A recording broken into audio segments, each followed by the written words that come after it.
6, 5, 4, 3, 2, 1.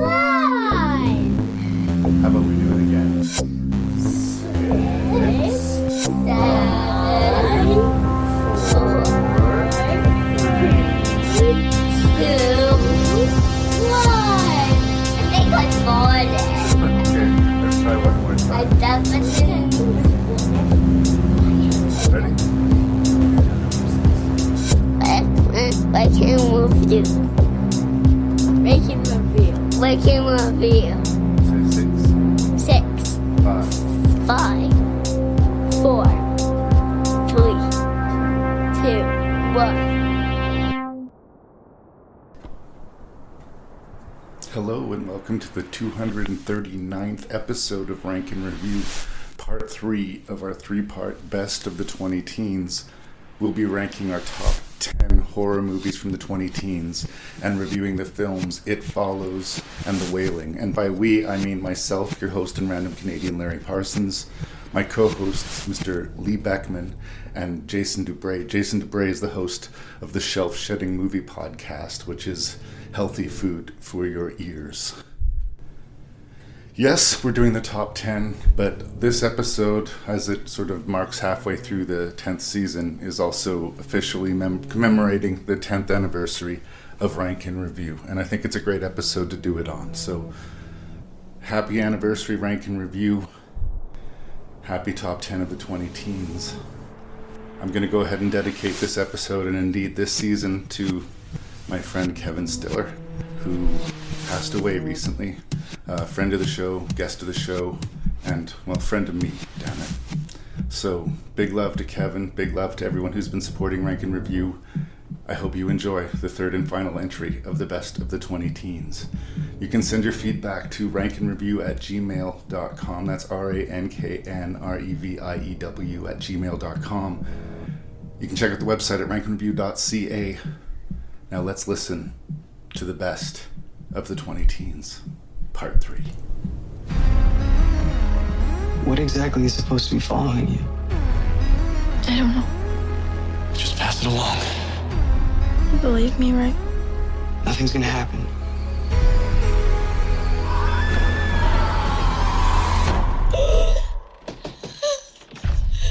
See? Everything's okay. Is something wrong with me? If it kills her, it goes straight down the line to whoever started it.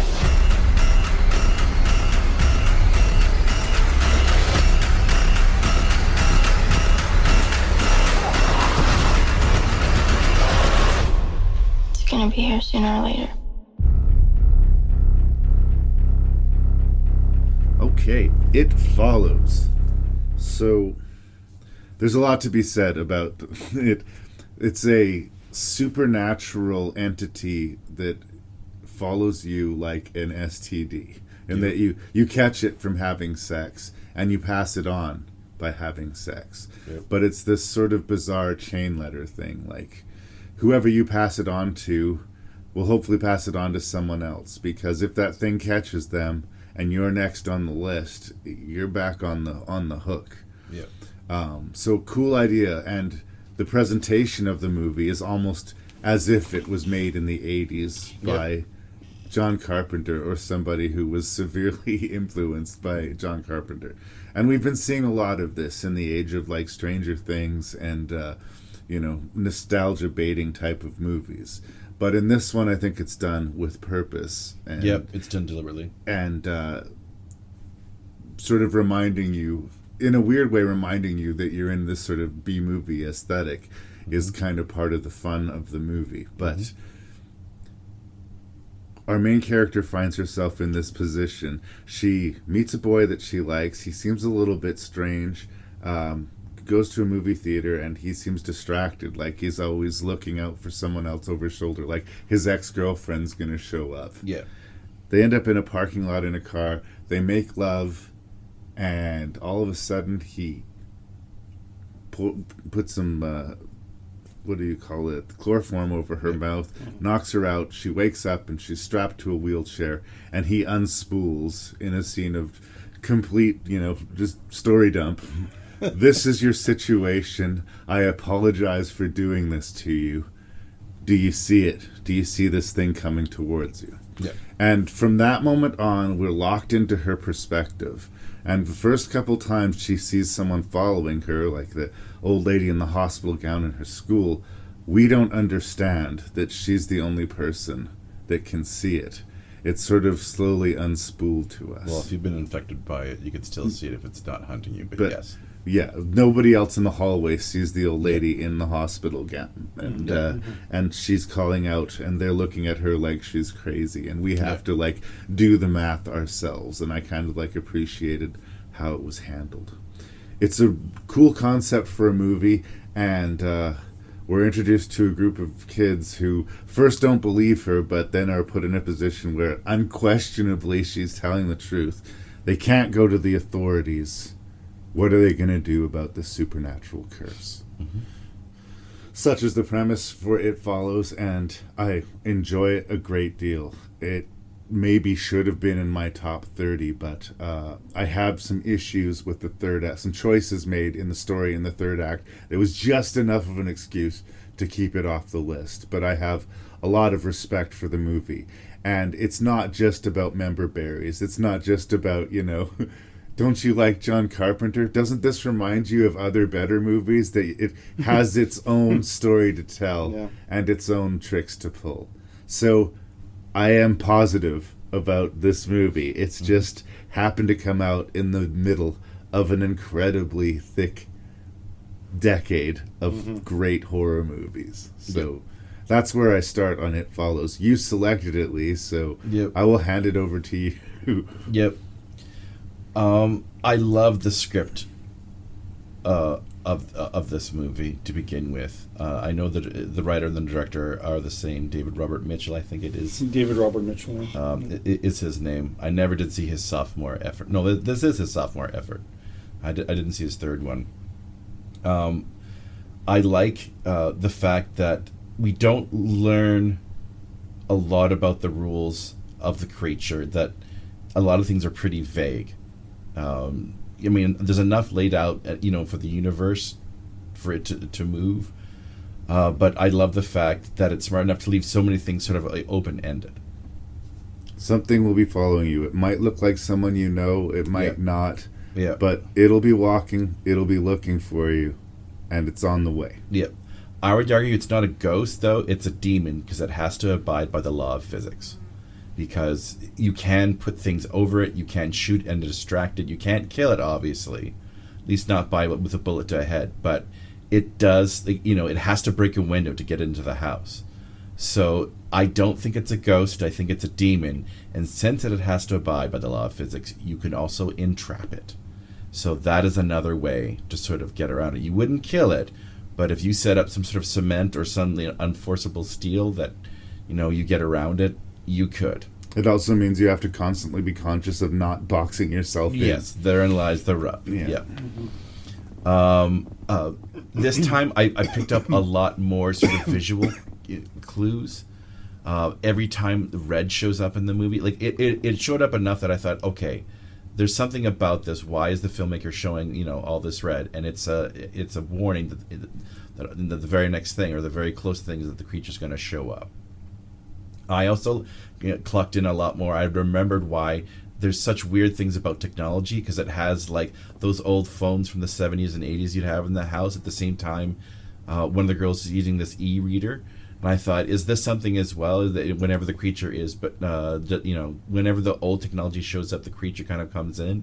At one point, I thought it was sort of interdimensional, but no, it's just a filmmaking tactic by the director and the. It's not 80s. It just feels 80s. Yeah, but it's done to disorient the viewer. And he says this movie did come out of a dream. Surprise, surprise.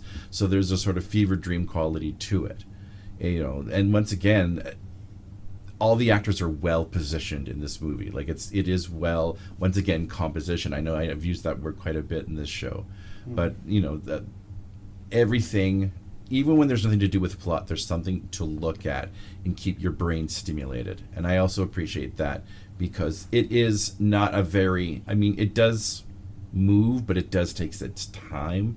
This thing that, it can walk. Well, and like so many movies of this decade, it's very much about its vibe and atmosphere. Yeah. It's almost as important as any other single element. Yeah. It's not an afterthought. Like the disturbing, the frightening, escalating, disturbing tone is the point. Yeah. And it just winds up beautifully to me. As it progressed, I felt tighter and tighter and tighter and tighter. And I love the fact that it's not really a happy ending, that this is not going to end well for these two. Well, it's certainly an uncertain ending. Certainly an uncertain ending, can I say that? Yeah. Ambiguity, I guess. They haven't solved the problem. Yeah. Which, for me, might be a problem. Okay, fair enough. But to be continued, I want to hear what Dubray has to say. Yeah, I like it a lot. I think I appreciated the technical qualities of it even more in this recent second watch. Also, you can watch, like revisiting a Carpenter movie, you see the stuff that's going on in the background. I noticed there's lots of scenes where in the background there's young people flirting with each other, which I thought was brilliant. It's, the spread of this virus or this demon could easily happen, and it seems to be hitting her at the worst possible time in her life. I don't know why though, and maybe it's because I knew I had to review it. I was fighting the movie. I was being nitpicky about a bunch of things that I just don't think would happen in reality. If I'm supposed to take this as a realistic movie, or am I not? They're trying to track down this boyfriend who's completely disappeared after this basically creepy kidnapping, and then unloading all this stuff. And then they kind of figure out where he went to high school. They go to the high school and get all of his personal information. I work in a high school. A group of college-age people come to the main office and ask for stuff. We're not going to open up the. This is where this former student lives. Which is fair. I There's mean, lots of it's being really nitpicky suspensions though. of disbelief in this B movie. But it looks good, and I had a big thing about how great, especially the opening shot and the cinematography is. I have a little bit of. I used to like this. I first clocked this on with the TV show Breaking Bad, that they would do this a lot. But the wheelchair cam during like the reveal scene annoyed me. Into her? Yeah. It really annoyed me. I mean, I'm supposed to be feeling all of this suspense, and I'm just like, why did you make that choice? I mean, why not? If you're gonna do that, maybe do just a straight point of view shot instead. But again, I don't know why I was fighting it as much. If I'm really, really invested in it, then I'm going to forgive all of its problems. Getting back to positives, uses silences so well. It's built up, and the suspense is in the silence. I love when movies do this. I mean, I don't know how much we want to kind of spoil or ruin the end, but I mean, that image, and I know, and you're maybe going to talk about the problems you have with the swimming pool climax. It is built up. The first shot we have is of our protagonist floating in a pool. So we know something's going to happen with that. That's not there by accident.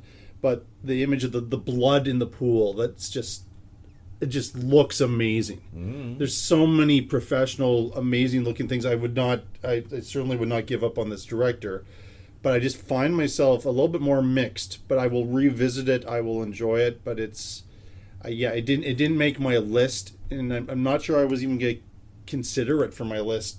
Sadly, I mean, top 50 easily, but I weighed it for the list. Like, it was definitely under consideration, but it didn't quite make it. Yeah. But I would recommend it to people and horror fans. Like, I would get not steer its anybody away from reputation, it. and again, any other decade, it would be on the list and probably high. I also really like that they don't know what it will look like, but it can choose to look like someone they know. It's very sort of seeded, this whole The father's not in the picture. There's photographs of him in the house, but we never see him. She looks The parents are nearly obsolete. We know narratively about the mother, but she's always off camera. The only time we ever really see her is when she's hugging her child at near the end of the movie. But towards the climax, when it comes into the swimming pool, it's her dad, and they're asking her who it is, and she doesn't even want to answer, and it's so personal to her. Or the fact that it shows up stark naked a few times.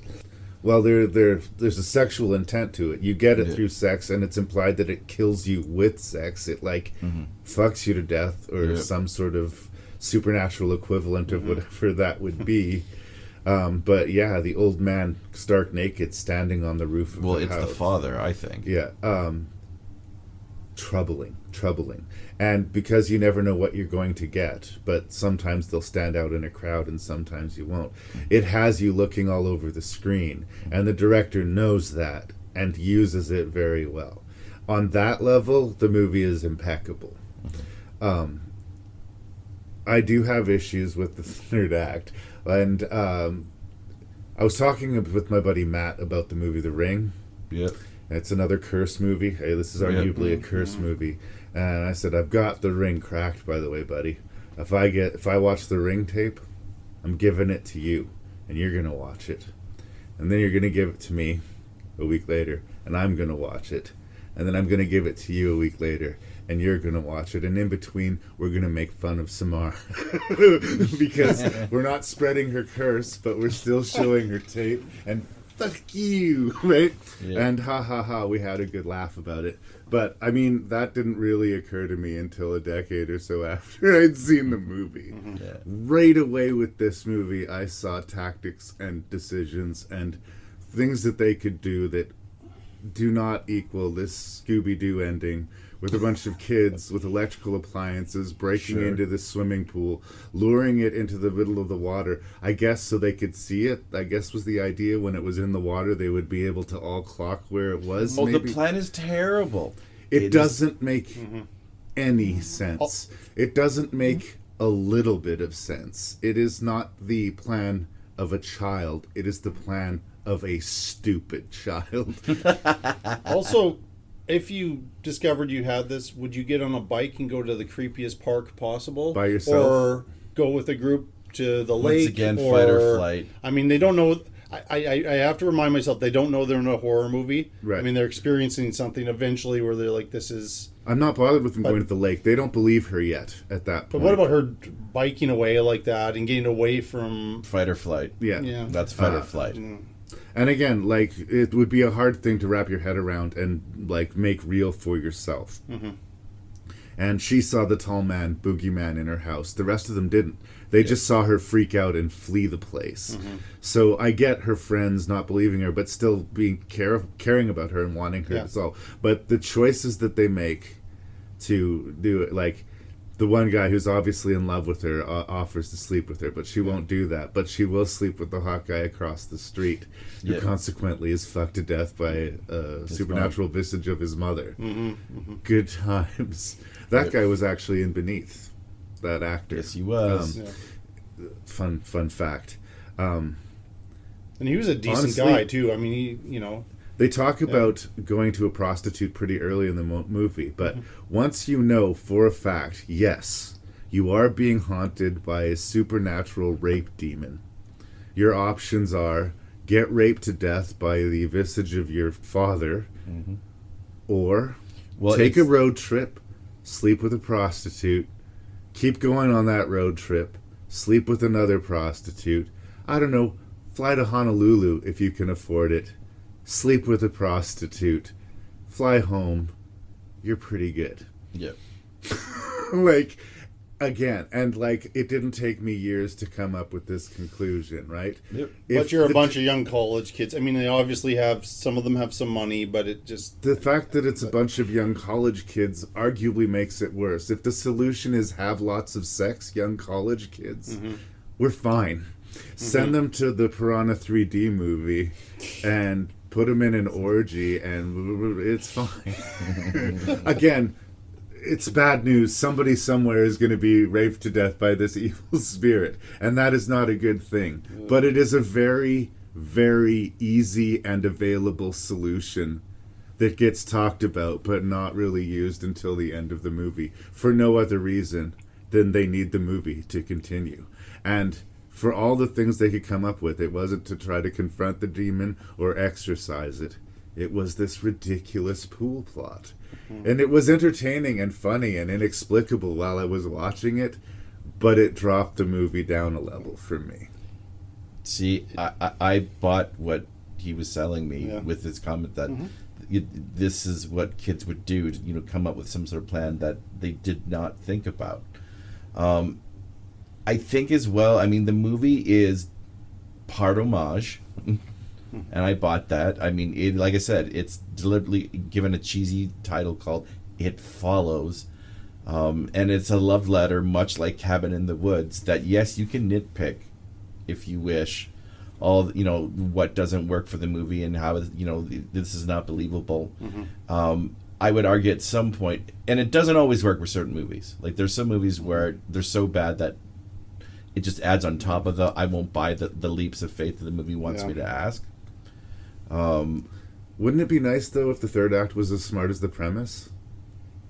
It is a good premise. I mean, and it plays on that idea, like the mythology around horror movies about the virgin is the survivor. That's the only safe person, the person who doesn't have sex. It still has that Republican don't have sex before marriage or sex is bad thing connected to it, but in a 21st century way. So I really want to love this movie, Lee. I really I'm not offended, close, but I don't know why I was fighting it. We're doing a top 30. It would probably be in the top 50 for me. It just didn't make the top 30. Maybe once top again, 40 I even. shout out Disaster Piece. The soundtrack. Yeah. The music's great, Well, very much like an homage Carpenter-esque soundtrack. And again, I love the vibe and the patience and having you looking in the background. You stop, in a way, it distracts you from the dialogue after a while. You're like, yeah, but keep an eye on your background, you guys. Yeah, no, like you do actually pick up more of the creature with each viewing, I believe. But I do love the fact that they explores that whole panovision thing that Carpenter used to use with Halloween and other filmmakers tried at some point. And it is to look at the sort of, what's provided in the background on how it comes sort of center stage or the foreground out of nowhere. I think at one point it does provide a jump scare or two. But it's not reliant on it. It's like, this thing is coming and you don't know where and you don't know when. And that's the horror. Yep.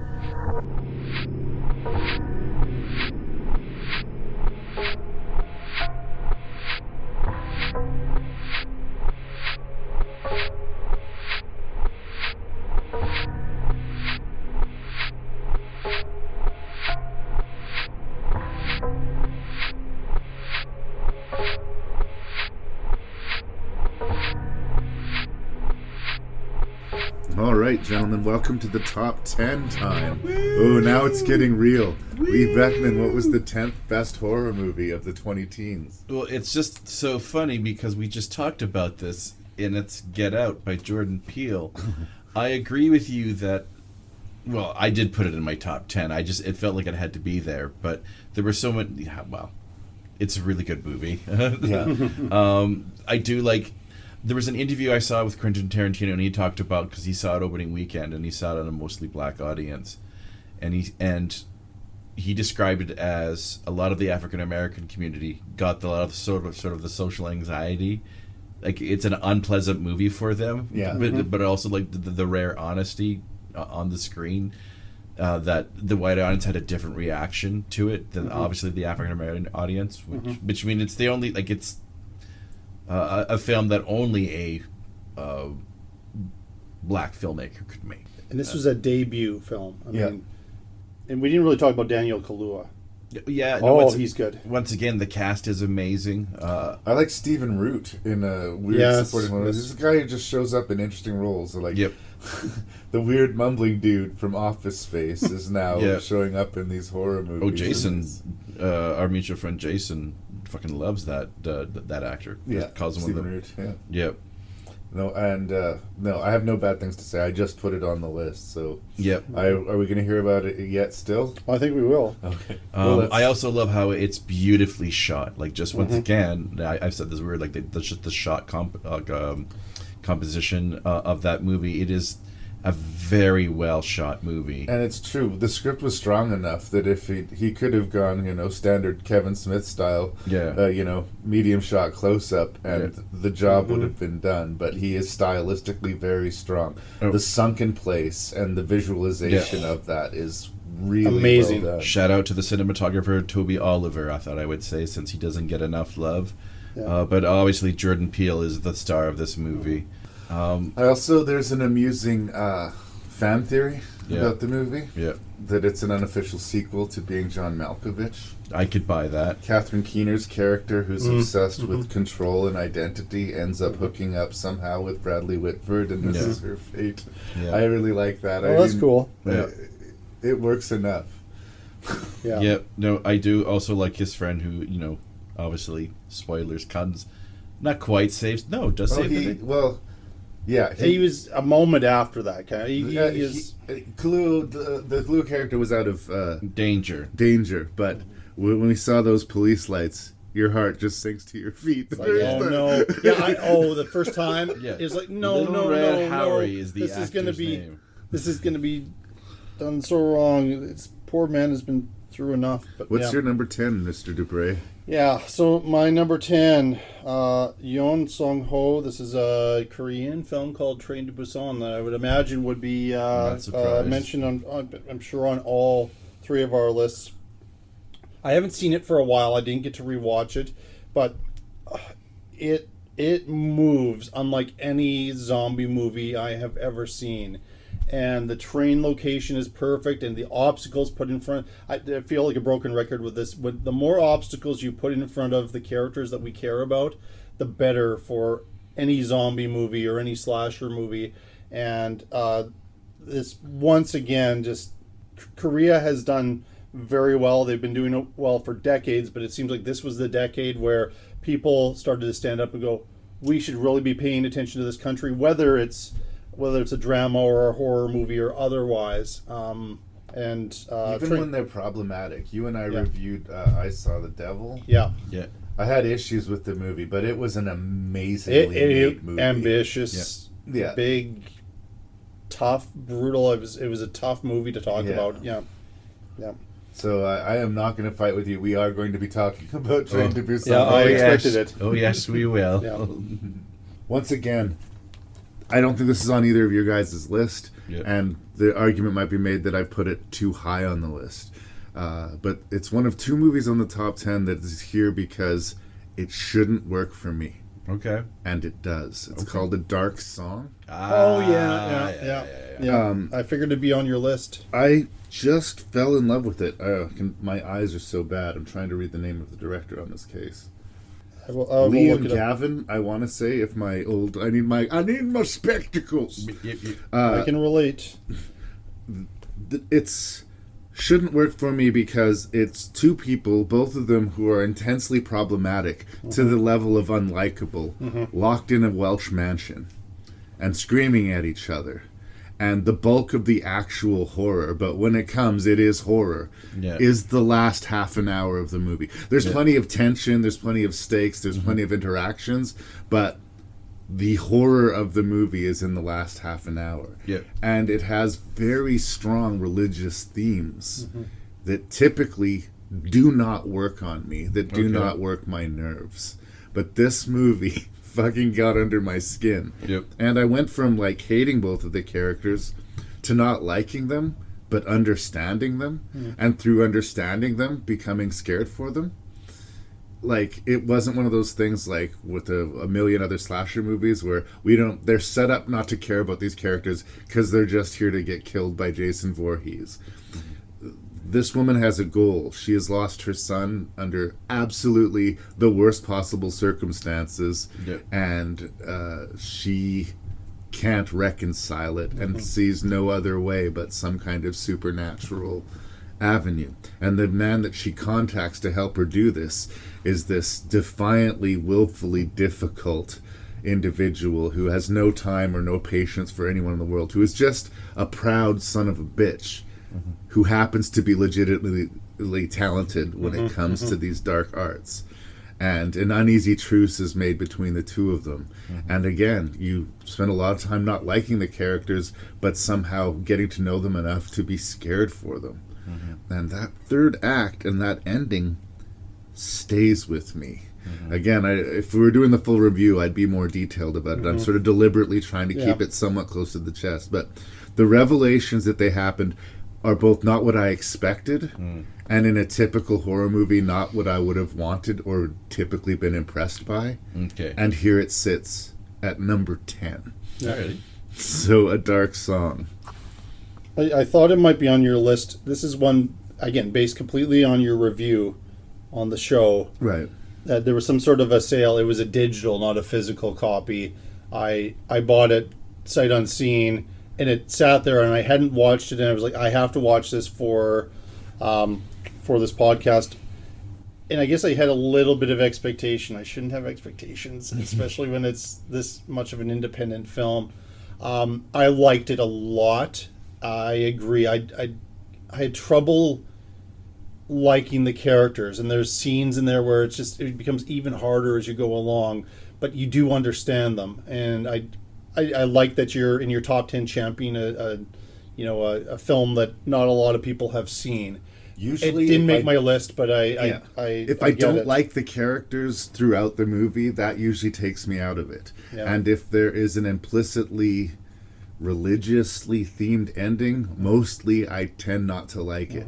This movie has both of those things, and I really like it. And I like religious horror, and Right. it works on me, I think, better than it works on you. Right. Usually, so I thought this might be one that I would for sure be having on my top 30. It wasn't quite there. I don't know where it would land in the top 50-ish, but it's worth mentioning. I'm glad that you are giving it some time here. Did you see A Dark Song, Lee? I have not. I want to. I'm sure it's going to be one of those movies that I'll be like, it has no reason being not on my list. It's very indie and very small scale, and it's largely just those two actors. And it's one of those And I've things heard that it about will it. connect for you or it won't. But if it does, you will be thanking me. And another brutal number from the UK. I mean, that's, No, I've heard nothing but good things about it. Nothing good but good things. I'm head and shaking. Well, we're in 9th position. Can I interrupt you? Or? Yeah, sorry, no, I'm just preparing. He's looking up the notes for his movie. He's not on Snapchat. This is I what thought you were texting your mistress or something. I'm just getting ready to talk about Motherfucker Don't Breathe. Don't Breathe. And how I am shocked and appalled that this film didn't even make your list, but whatever. I love that movie. Yeah. I love that movie. You and I saw it in the theater together. Yeah, and, yeah. I I'm remember- surprised too, actually. Because I thought for sure it'd be on your list. Yeah. But Well, we are going to talk about Fede Alvarez. There's Yep. a woman at the back of that theater who screamed out loud 2 or 3 times during the movie, and Yeah. you could just tell it was working the nerves of the whole audience. Yeah. But please, I can't decide whether that beautifully opening sequence, the shot, that long that's so shot good. of him dragging her down the main street is a good idea or a bad idea. I mean, we essentially know just from the trailers that I'd watched obsessively, maybe a little bit more than I should have, that of course that this man is a very bad man, and that the worm is going to turn. That's the rare case where having seen the trailer might have been helpful as far as you not liking these guys, because the trailer did give away that the dude was bad news. Yeah. But the movie chooses not to. It's more careful about its revelation. Yeah. But I am amazed that you do eventually feel so sorry for the people breaking into that house. you start off feeling sorry for him, and there's a complete Oh, yeah. reversal. Oh yeah, no. I think it's when the hallway shootout, when the first of them dies. Money. Yep. Yeah. That you just maybe soon after that you just realize that they have made a very, very serious mistake. Shout out to the sound engineer. That's what I was trying to look up actually on my phone, but I have failed. But Alvarez and his sound team, the use of sound is the selling point of the movie, because in a lot of ways it's just another home invasion thriller, almost kind of Zatoichi-esque in a little bit of ways. but Stephen Lang is every bit of amazing in that movie. He's terrifying. Yeah, he's terrifying. Yeah. It's a great horror villain. I think it's one of the best villains of the past decade. Once again, I was not prepared for some of the things that happen in the movie, but the sound itself was what to me. I also think that it has a really great sequence of pitch darkness. Yep. Like, for the characters, it's pitch darkness, Yeah. but for us, it's not. But it's really compellingly, believably. Yeah. Like, the way they're sort of panning around. It reminds me of that Jodie Foster sequence Yeah. at the end of Silence of the Lambs. Yeah. But this is even more convincing than that, I think. Yeah. And, like, they were wearing contact lenses so that their pupils would look dilated in the dark. And just the way they're flailing about, they're so helpless. And the basement seems vast all of a sudden. Yeah. As soon as the light goes out, it seems like it becomes a warehouse. Yeah. Great pick, man. Yeah, Fede Alvarez, we'll be talking about him yet again. Okay. Once again, they were so good, I just couldn't, I wanted their own separate little... The revelations in the basement. Yeah. That's when the movie had me. It was like, okay, now I get it. Yeah. Yep. He's a sick puppy. Number 9, huh? Yes, please. Yes. All right, this is one of the ones where you might be accusing me of having a non-horror movie, but it does indeed have zombies. It also it's directed by Henry Hobson and features, in my opinion, the best screen performance by Arnold Schwarzenegger. It is Maggie. Really? When I watched it again to review on my show for this kind of post-Governor Schwarzenegger episode, I was like, wow, like this movie gets me emotionally. It's horrific. There's the action scenes, but both Schwarzenegger and Abigail Breslin, and who thought to put those two together, they are at their A+ game in this movie. In an impossible situation again for this father during the zombie apocalypse. His daughter is going to turn at some point, and he will not put her away in an institution, takes her home, and knows at some point he is going to have to end her. The whole dramatic weight of the movie is him waiting for the inevitable point where he will have to blow his daughter's head off with a shotgun. Yeah. And I mean, there's a couple things that I'm picky about where this might have been even higher on my list, because I now almost think that this is one of my favorite films, but I want to give it a little bit more time to see if I'm still in kind of the second viewing subjective. It's very unsung. I like that it's included on your list, if for no other reason that movie, because I feel like people should have made a bigger deal about the fact that Arnold Schwarzenegger starred in a zombie movie. Yeah. The problem was it wasn't an action-packed blood and thunder, wall-to-wall. It was actually an incredibly melancholy grief study. It is. And it's just not what most people want when they go to the movies, especially when you hear Arnold and zombies. It's just it's so underserved expectation that people dismissed it or didn't watch it at all. I'm happy it's on your list. Like many other high-quality zombie movies, I'd like to find a space for it here. Yeah. I think the sadness and the lack of fun kind of brought it down. Yeah, but it would crack the top 100 for the decade for me easily, and it is another one that I would like to shout out to people. It's mood specific. Yeah, and I think there'll be a couple movies in here in my top 10 where it's weighing out, okay, does this belong on a horror list, or does this belong on like a great movies of the decade list? And I went for like I like this movie more than the other movies that I have behind it, but I get it's not an action-packed horror movie, but it's strangely enough, it's a relatable thing. The people that you care about in this situation, your heart breaks for the guy. Yeah. You know. And there's really good performance from Arnold. He's sort of thought of as sort of a lunkhead, but he's been working in movies since like 1972. Yeah. He's worked with a lot of great directors, and he can't play any good part, but if you cast him well, and I think he's well cast here, he will do the job for you. Also, he liked the script enough that he basically did this movie for free. Yeah, I know. Yeah.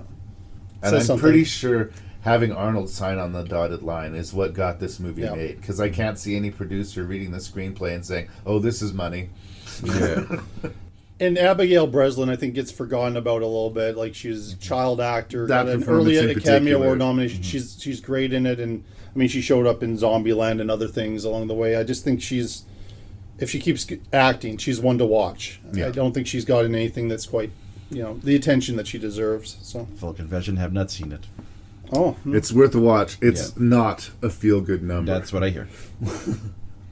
So here's one that my last sci-fi pick, and I feel like this is one that might get me booed out of the room. But I have to just say, for repeat watchability, level of personal enjoyment, and for how many times I will watch the movie again, Attack the Block is number 9. God damn. This is the thing that got what's his name, the gig for Star Wars. Yeah. Boyega. Boyega. Boyega.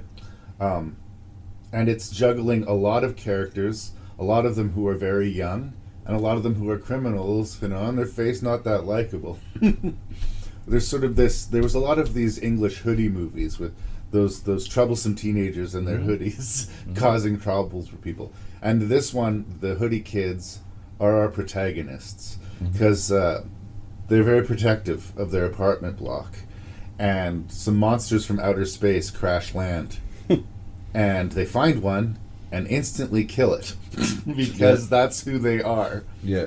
And this causes problems because it turns out this was a particularly unique alien. Over and above being an alien, it was the female that got set ahead. And all of the males are in hot pursuit.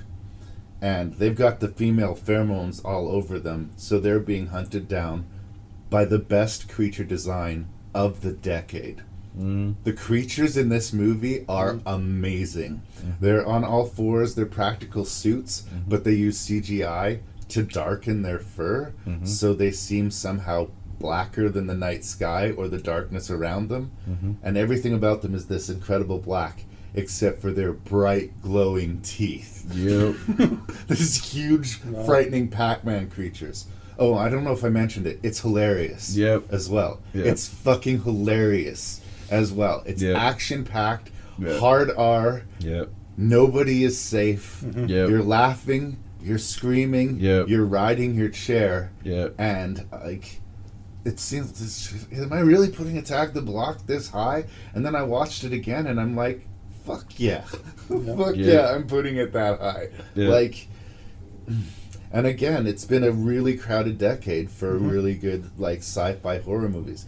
Just did that Life movie with Jake Gyllenhaal. Yep, That yep, was super solid. Yep. I mentioned that Scarlett Johansson one. Under the Skin. I could have put more on there, but again, I'm talking about entertainment value. I'm talking about rewatch value. Yep. I'm all there for Attack the Block.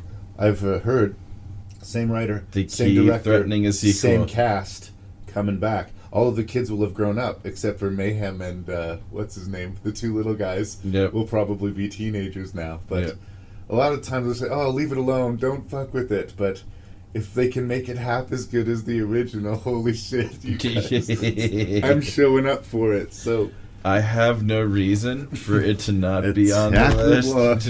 But and you are not wrong. It just I thought about it about 8 months ago, and then I completely forgot about it, and I'm ashamed that it's not on the list. have you seen Attack the Block? I have not. It's so I'm not even sure I've good. heard of it. Oh, Believe it or not. Wow. It's British, so it made a bigger noise on that side of the ocean. But no, please. Yes, I'm If going we to do have myself time a favor. tonight, I would be tempted to show it to Yeah, you this yeah. very We'll night. see what time it is when we're done here. But yeah, Yeah, no, it's outstanding.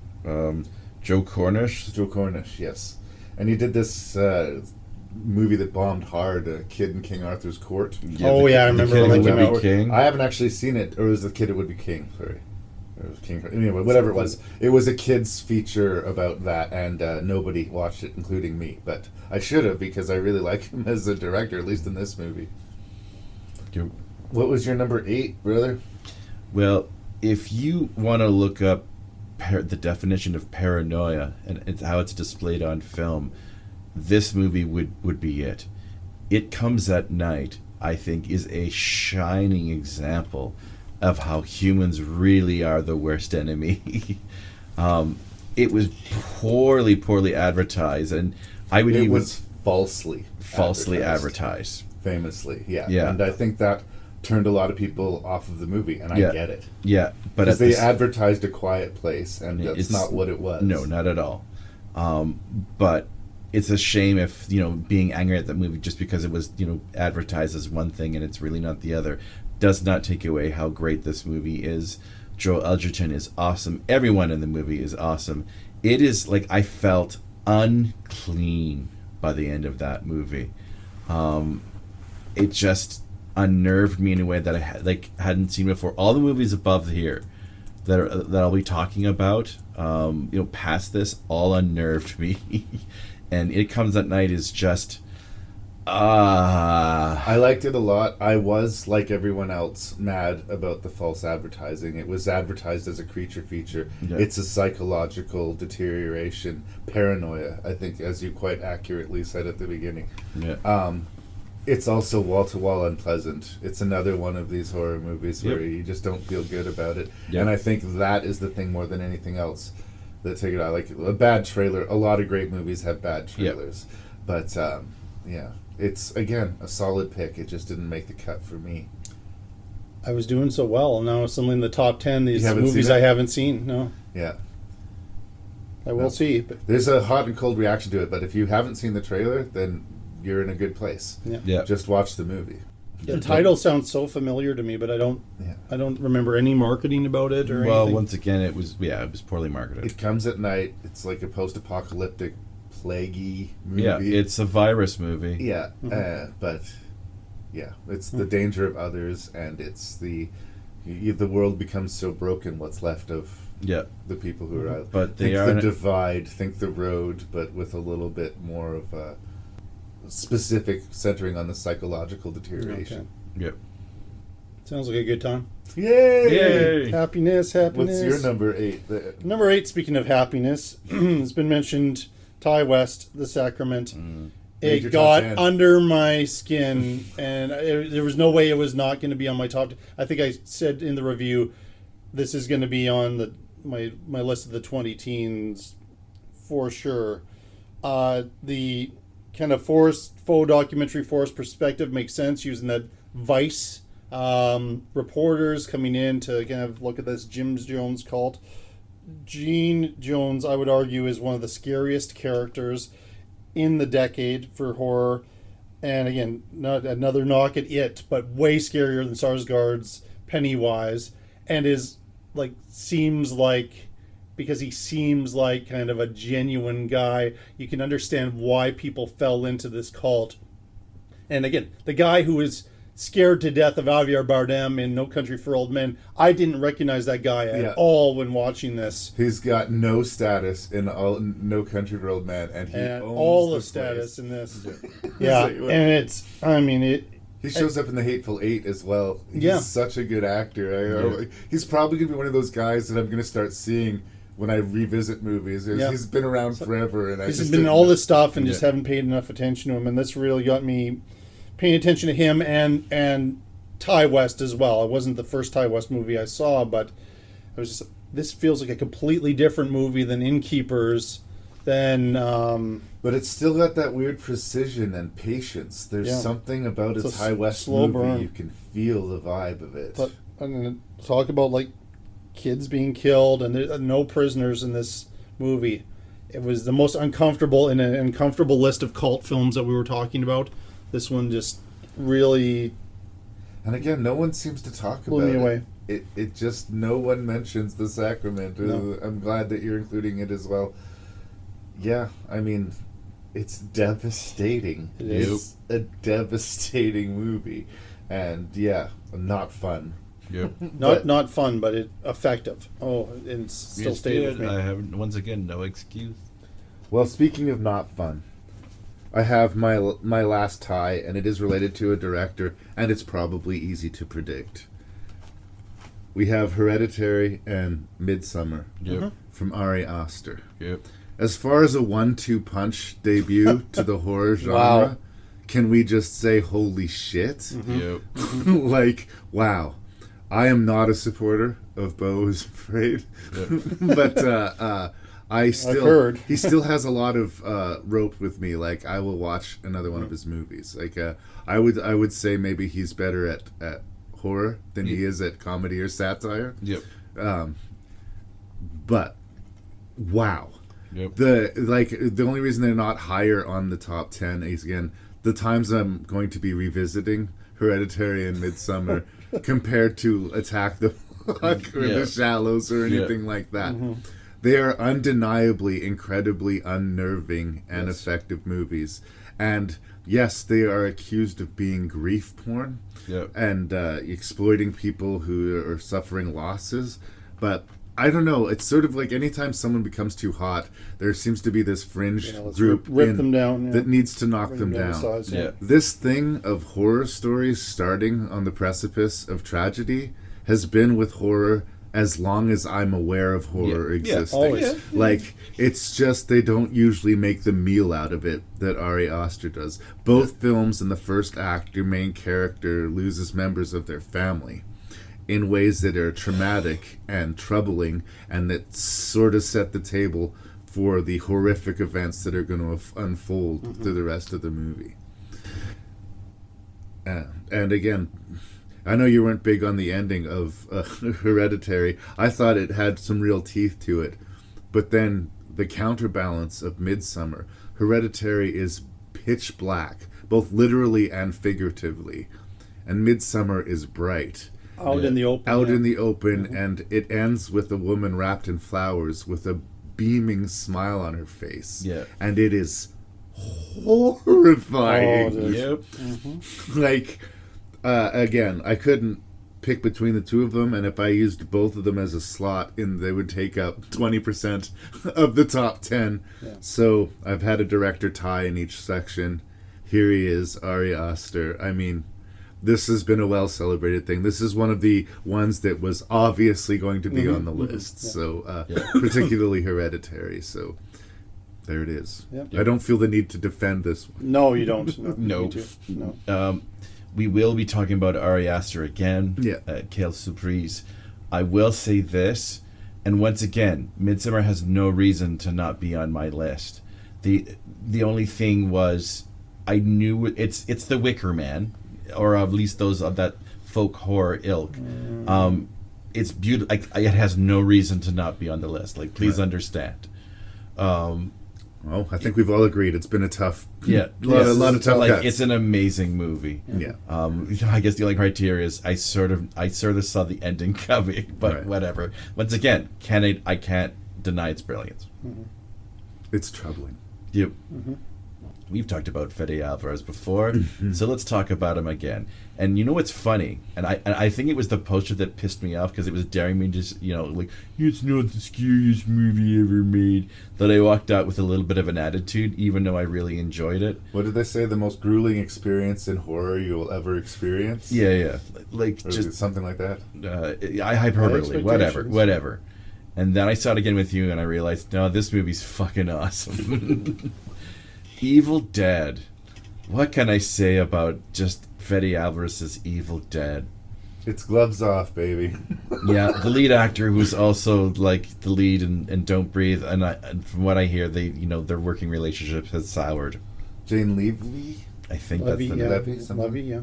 Anyways, I should get on that. Even just the cold opening of that movie, it just disturbs you and unwinds you in ways I couldn't imagine. They handle the tree situation interestingly. It's not like the original Evil Dead. The last 15 minutes of that movie, Jeebus Christ. Just when they finally, like, she's chainsawing the demon for the last time. It's very wet. They turn the taps on. Not since World Police has there been an excess of fluid. Well, when Sam Raimi set out to make Evil Dead at the end of the 70s and the beginning of the 80s, his goal was to make just that. The most grueling experience in horror that anyone's ever had. Yeah. And that's how they advertised the original film. And my thing with Fede Alvarez's version is I feel like they set out, instead of quote, remaking Evil Dead. They set out to make the film that Sam Raimi wanted to make, but was not able to make because he didn't have the means. Yeah. And they didn't try to recreate Ash because it would be an act of foolhardiness. How do you recast Ash? Yeah. How do you rewrite Ash? It's such a specific thing to such a specific actor that one of the smartest moves that they made was to not even try. Yeah. But I have to say, I am a huge defender of the original Evil Dead. Yep. This is a better script. Yep. This is a better production. Yep. This is a better cast. Yep. This is a better movie. Yep. I really strongly feel that way. Yep. I love Evil Dead. Yep. But I really strongly feel that way. This is the rare remake that is not just as good or not a fitting tribute. Yep. It's better than the original. Yep. And the difference is, Raimi's is The Evil Dead, And this right? is And this is Dead. Evil Dead. Yeah. Yeah. Yeah, I rewatched it again because my reaction the first time I saw it was I despised this movie. Right. Every Really? fiber of my being. I have softened big time on it to the point where I would give it maybe a 3-star review, which is a big leap from where I was the first time I saw it. It's not on my list. It wasn't. Never Yeah, even in contention yet. I just can't not get there. I cannot separate myself from the love of the original trilogy to these new ones. These new ones are they're fine for what they're doing. It sounds probably really ridiculous.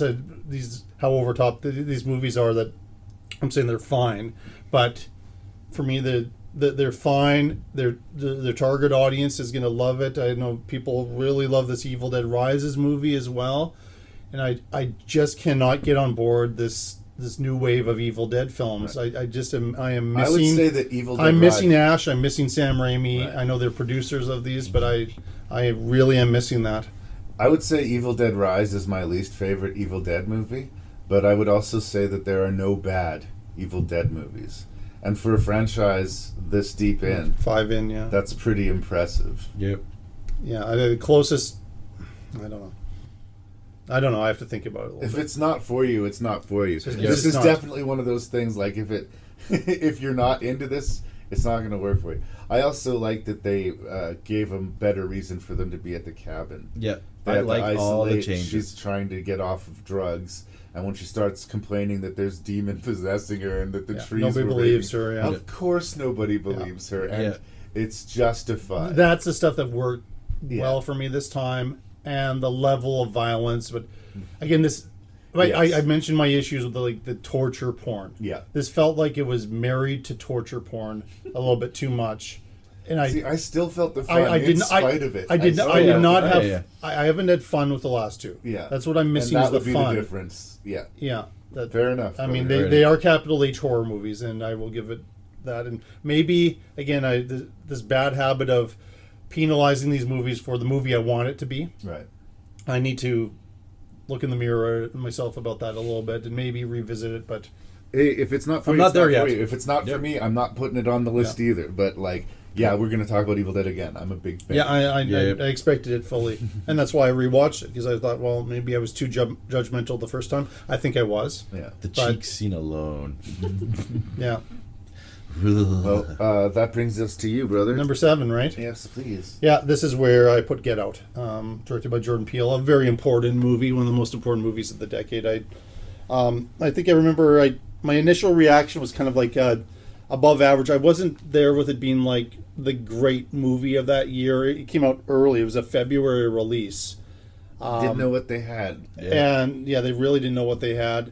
And I had to do some thinking, and when I went back to it, and it's like, wow, is this, it gets better and better each time. And that's kind of the Jordan Peele thing. I think Nope got kind of a It's lukewarm better the reception. second time. And I think as people start to watch that one more, Yeah. Yeah, it is And- better the second time. I Yeah. found that to be true. Yeah. but like the acting, the importance of it, the allegorical qualities.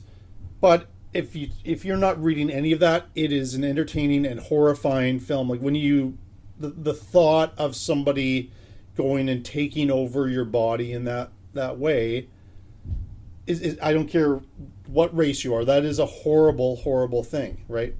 Where I struggle a little bit is actually related to the friend, where it might have made my top 5. You know, it was going to be in my top 10 no matter what. I think is the friend is this comic relief kind of goofy character. He happens to show up at exactly the right moment. And we kind of get a little bit of this false lead that it might be the police coming in, which worked for me the first time. Fun fact: original ending. That didn't happen. The police. Original ending: he's in jail, and his buddy visits him in jail, and that's the end of the movie. I like that ending. Yeah. It may not be as much To of a me, crowd I think pleaser. it would have been too far. You think it would have been over the line? I really do think he'd gone through so much at that point. Like when we saw those police lights go up, our hearts sunk to our feet. Yes. Like we already knew what was going to happen. And then there was this joyful subversion when it was his buddy. You're like, oh, yes! And you kind of needed it. I don't think it would be it would still be an amazing movie, but I don't think it would have the same amount of love. I think it would have sunk the movie. It would have been like The too Mist. preachy, and that, maybe? No, Maybe. it would have been like The Mist. So depressing. Which you both chose as your top movie That's of the right, yeah. aughts. So, Yeah. I mean, you know. But Yeah, I mean, it's a debate. I don't think it was a compromise, and like, I don't think they forced him to make the change. I think it was a change that he came chose. to.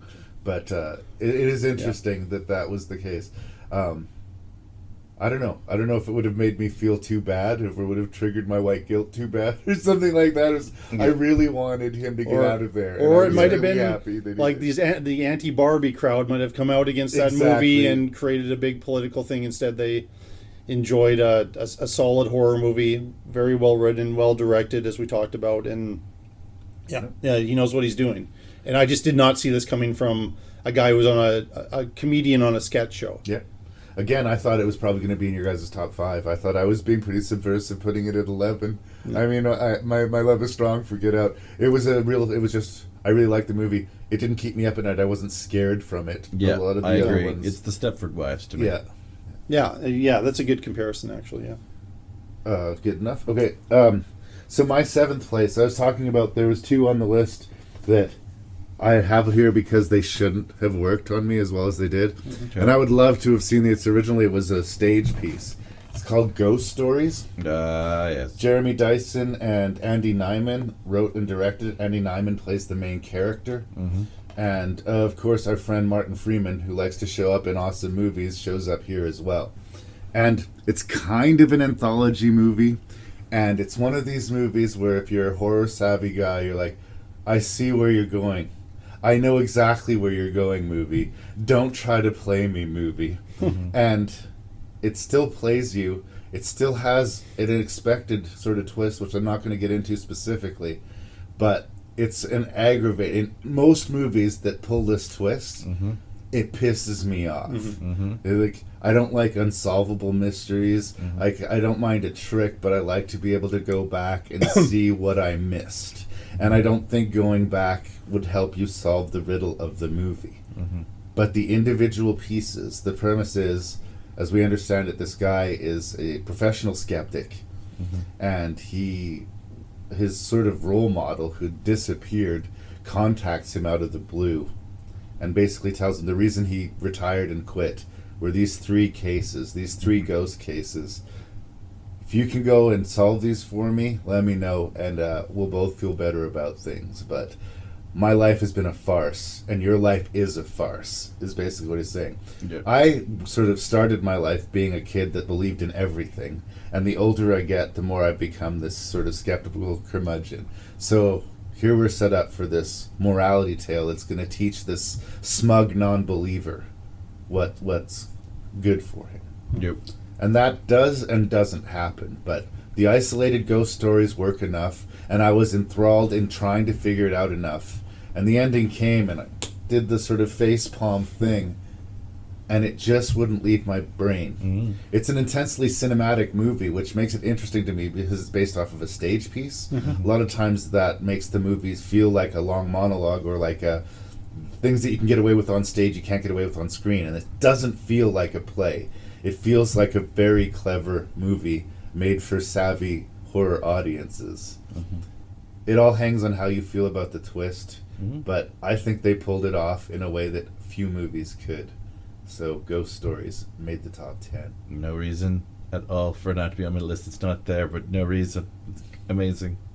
It's on my to-watch list now. You haven't seen it? Because I haven't. No, I'm doing worse with the top 10 here than I did at any It's other good. point. It sounds great. No, it's a lot of fun. And, it's certified fresh according to Rotten Tomatoes, so therefore it Well, couldn't possibly be anything but amazing. No, it's because good. Rotten It's Tomatoes is the greatest. So that was my 7th. We're in 6th position, brother. So, you know this guy, Alex Garland. I'm aware of his work. Yeah. He made this movie called Annihilation. That I will fully agree. I saw it with the right people. So story is that one of Jolene's colleagues from her past work wanted a night out and had actively said she hated horror movies. So I managed to convince them to say, "Oh, it's a science fiction movie. It's a science fiction movie."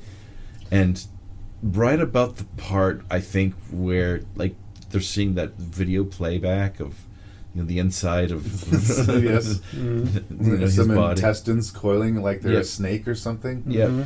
She turned to me and went, "Fuck you." And Jolene was in the middle of us, so of course she got hit repeatedly. So Annihilation is awesome.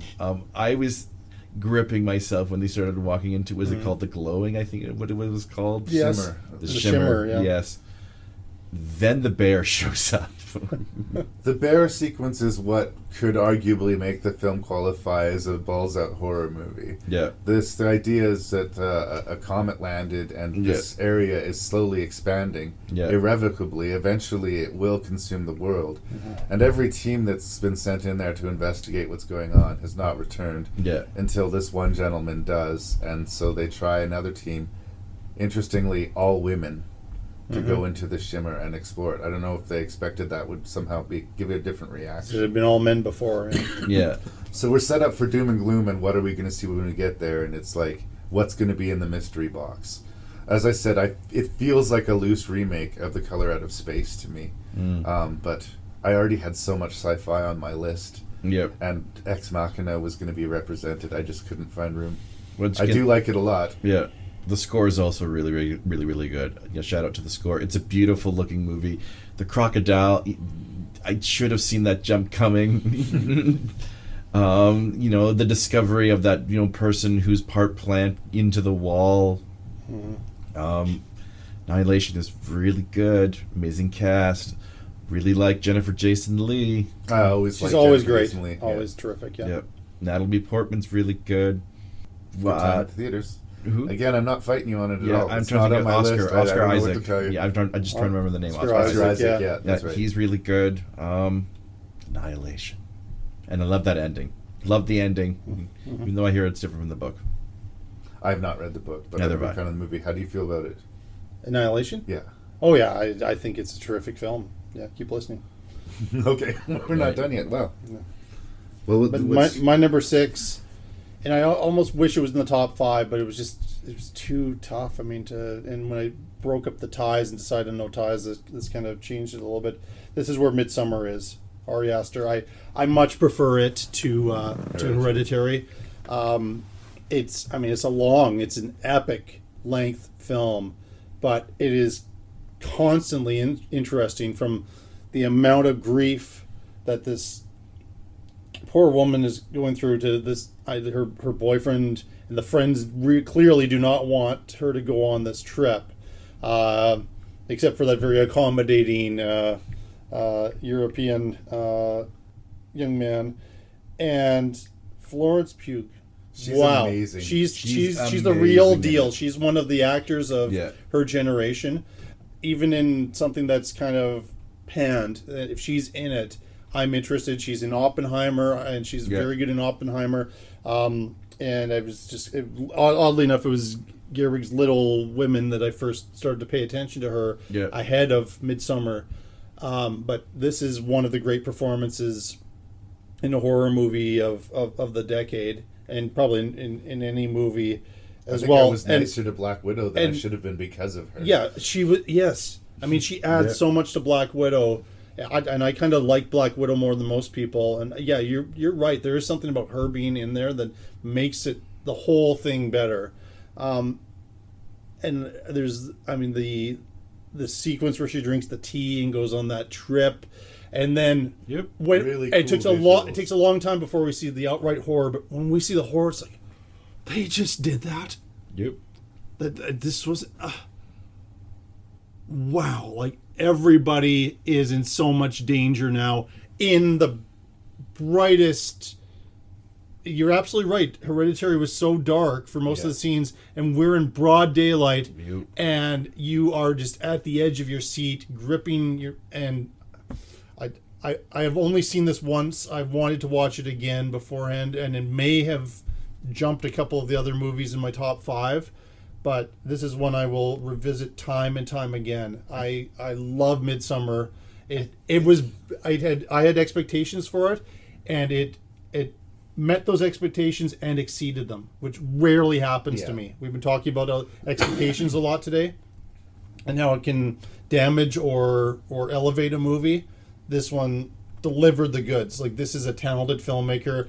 I will see Beau is Afraid, even though I hear nothing but bad things about it, but I will still see it because I want to support this guy. He's earned that. Yeah. I think he has. He's earned his that. blank check movie, Yeah. yes. And I'm hoping he's got that out of his system. Yes, and we're going to move into another horror movie next. There's a Yes. scene about halfway through Midsummer. I think it's where the worm really turns, where they witness a couple of suicides. Yes, that's the scene. Oh, And elderly people going to the top of these rocks, you kind of know what's coming, but they drop off the rocks, and any other movie would have cut away He before keeps they it hit on. bottom. And this movie's not about cutting away. no, It's just it like, is not. Jesus. And the fact that they stay after that scene is just like, wow.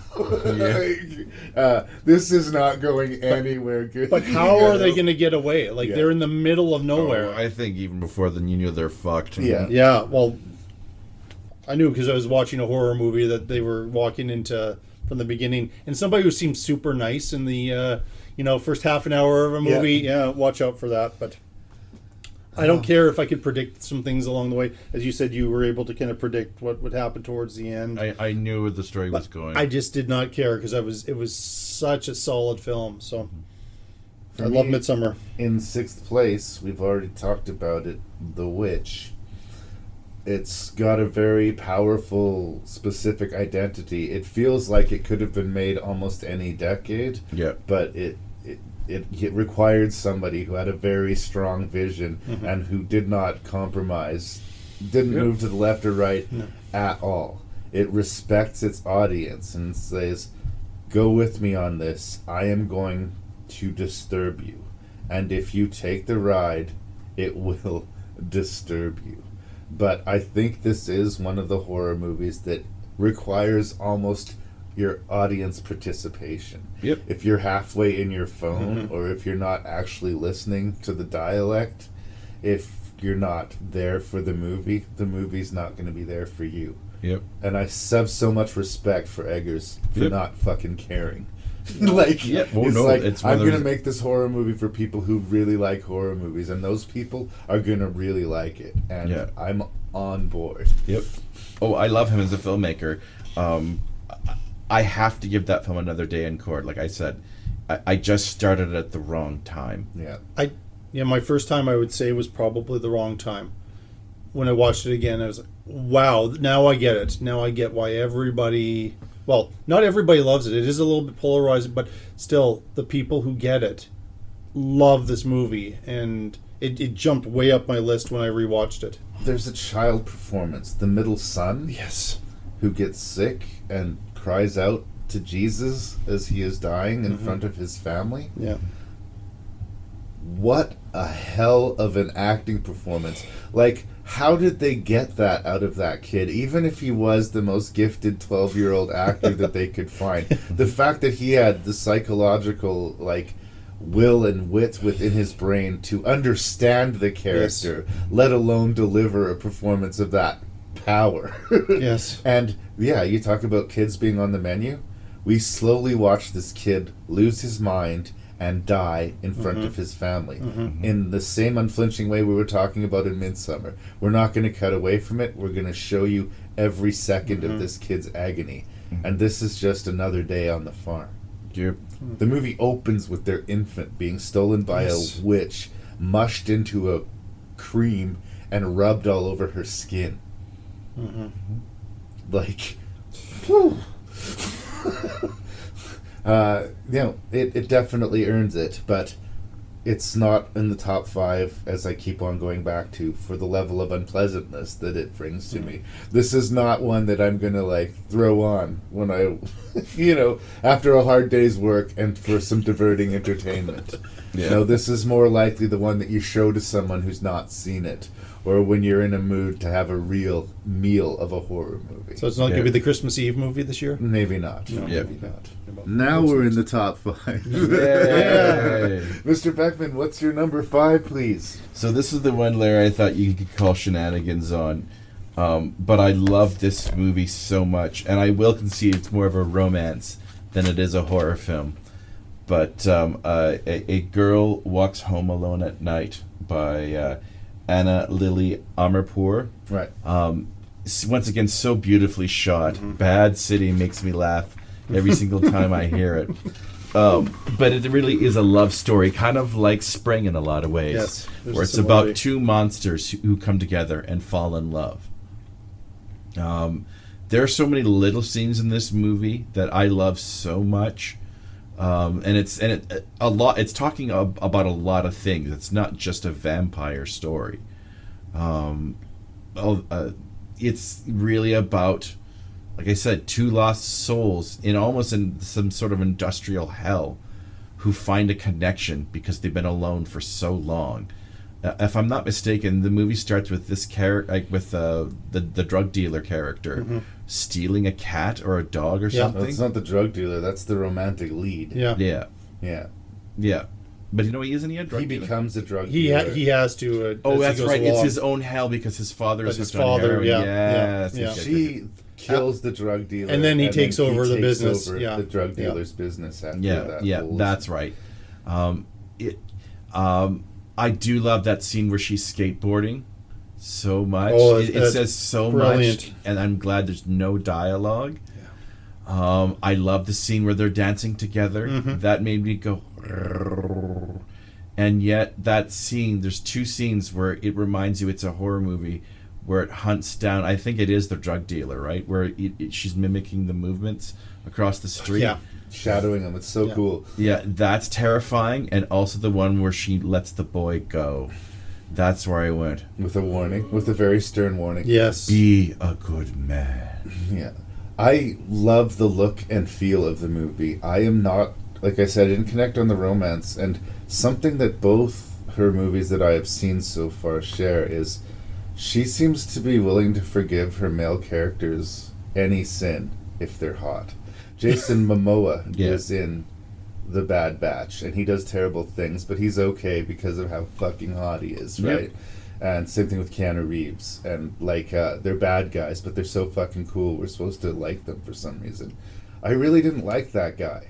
I really didn't like the fact that his dad was a junkie and that he would still sell drugs, even though he knows what it did to his father. And well, you're not meant to like him. He is a monster. Yeah. He reacts more emotionally to the loss of his automobile than he does to the loss of his father. Yeah. But he's hot, so whatever. Let's cheer for him. It's my hang up because I am clearly in the minority. Everybody loves that movie way more than I do. I still think it would make the top 100 of the year, but it doesn't make the top 30. I never seriously considered it. Yeah, top 30. I know. I do feel like he suffered some emotional abuse from his father. It's coming from a place. He's had to take care and be kind of like the caregiver. They've had reversed roles because of this drug addiction, and after a while that really weighs down on him. But I get, you mentioned that when we reviewed it. Yeah. You kind of the hang up with the fact that he gets into the same business, which has I am more turned his sympathetic father to into the that vampire who has spent who knows how Yeah, many I years feel bad for her. Yeah. feeding on people because of who I have more empathy for her than him. Well, and I can buy that. He's he's in his own hell at the end of the movie. It's the same almost ending that that Norwegian vampire movie, Let the Right One In. Let the Right One In, where he knows Yes. he's in hell because he's in a love story that is going to eternally damn him. At some point, I do believe that she is going to bite him when he's no longer of use. Yeah, Could I happen. stopped wondering about it pretty quickly after the credits. Where I wondered about it. I stayed with it, but yeah. Ouch, brother. Sorry. It doesn't. It really is not a happy ending. You're No. going to No. sitting there See, like what? like I said, I would say it more as a tragic romance, but it's also a horror movie. I don't mean to be shitty about it. No, I get that's it. fine. I do get that's it. you guys. fine. I do. It's fine. You know what? Like, just Two of the three of us had it on the list, so that's fun. That's right. My number 5. Yes, please. There is nothing in life I love more than an effective Stephen King adaptation, and Dr. Sleep. Almost more obstacles against it than Gerald's Game. Like, Flanagan has to follow up arguably one of the 2 or 3 most famous horror movies of all time, which is quite different than the Stephen King novel, and he has to somehow balance it out to keep the Stephen King purists happy as well as the Kubrick fans happy. This movie sadly was, released at the wrong time, maybe not marketed well enough, but Dr. Sleep is so good. And it was going to be high up on my list, and it has to be in my top 5. There's so many things I love about it. The cast, the way it deals with the concept of addiction. Watch Ewan McGregor, who sometimes when he's playing an American, it kind of doesn't work as well. It didn't bother me. The better it gets. Maybe he's getting better at it. I don't know. I really enjoyed him. It's not flashy what he's doing in here, but his performance as Danny, and when we see the adult Danny, he's not a nice person initially, but that is, again, the addiction goes through generations, so it makes sense that he went down this path. And then when he finds this girl who's even more powerful than he is, and talk about a good child performance, Kaylee Curran, I believe is the name, playing Abra? Azabra. It's terrific. Like, keeps up with these amazing actors. And then Rebecca Ferguson. Yep. Wonderful villain. I mean, that was a character I don't think I completely got when I was reading the novel, but got fully realized, I think, for me in this film version. I love Dr. Sleep. I think it's still, I feel like it's known. Horror movie fans love it, but it still feels underrated to me. Like, it really deserved to have the following that The Shining has. Do you have something to say about Dr. Sleep, brother? Once again, it goes back to the whole thing where any Mike Flanagan movie could have made the list. Yep. I've reserved speaking on your Dr. Sleep because ask me how much I like Dr. Sleep. Nice. That's what we're going to do. It's the only Mike Flanagan that I managed to put on the list, but I would like to hereby give him an MVP award for the decade. Absentia, Oculus, Before I Wake, the Ouija prequel. Yep. Hush. Yep. Gerald's Game. Yep. And we're talking about Dr. Sleep. Yep. And 2 fucking TV series. Yes, Yep. which are supposed to be some of the If best. I say- 4 now. If I say that the But Ouija within the prequel- decade. If I say the Ouija prequel was the least of those, it's a completely solid jump scare movie. Yep. Like, what a ridiculous run. Yep. Like, holy shit. But where did he come from before this? I mean, it's just like suddenly... Respect. This... And try to reconcile the Kubrick Shining, which is a terrifying movie but has, other than the setting and characters, no resemblance to the book at all. To a sequel to the novel. Because Dr. Sleep is a sequel to the book, not the movie. So he had to satisfy the King fans of the book Dr. Sleep, the King fans of the book The Shining, and the movie fans of the Kubrick classic. And he knocked it the fuck out of the park. Balanced and all of those. nobody showed up for it. No. Like, when Shining originally came out, it was nominated for Razzies, and Yes. it was largely dismissed. Yeah. And slowly over time, it is considered one of the greatest horror movies ever made. Yeah. And that is the fate that this movie fucking deserves. Doctor Sleep is a movie that should not have worked. It's like there was so much going against this movie that it should have been a hot disaster. We should be sitting here saying, like, what a bad idea it was to even attempt a sequel to The Shining. And honorable mention goes to the rest of his fucking catalog. You. Oh, it was all Flanagan good. is like, wow. I know that Ari Aster had that amazing 1-2 punch, but the awards still gotta It has to go Yeah. to. Yeah, no, I understand everything Ari that you Aster said. is going to be great. Like, he may arguably already be great, but we don't have the body of work. Yeah. Flanagan is great right now. He could have a complete bomb next year. Yeah.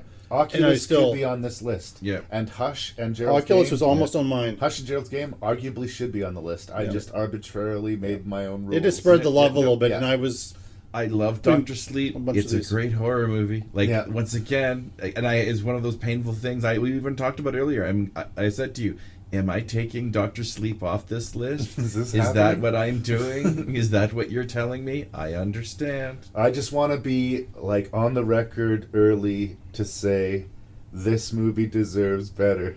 It And does. Yeah. its legacy needs to be improved, and this is my effort Yeah. to push that forward.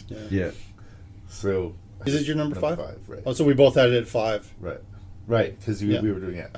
But I was following you. Like, I'm backing your play. We're in the exact Yeah. same spot. That's right. That happens Last time sometimes. we did it for Stir of Echoes, I Yes, think we yeah. did it. But, Yeah. yeah. So, Mr. Beckman, that means you will start us off in the 4th position. All right. So this is how good this decade was.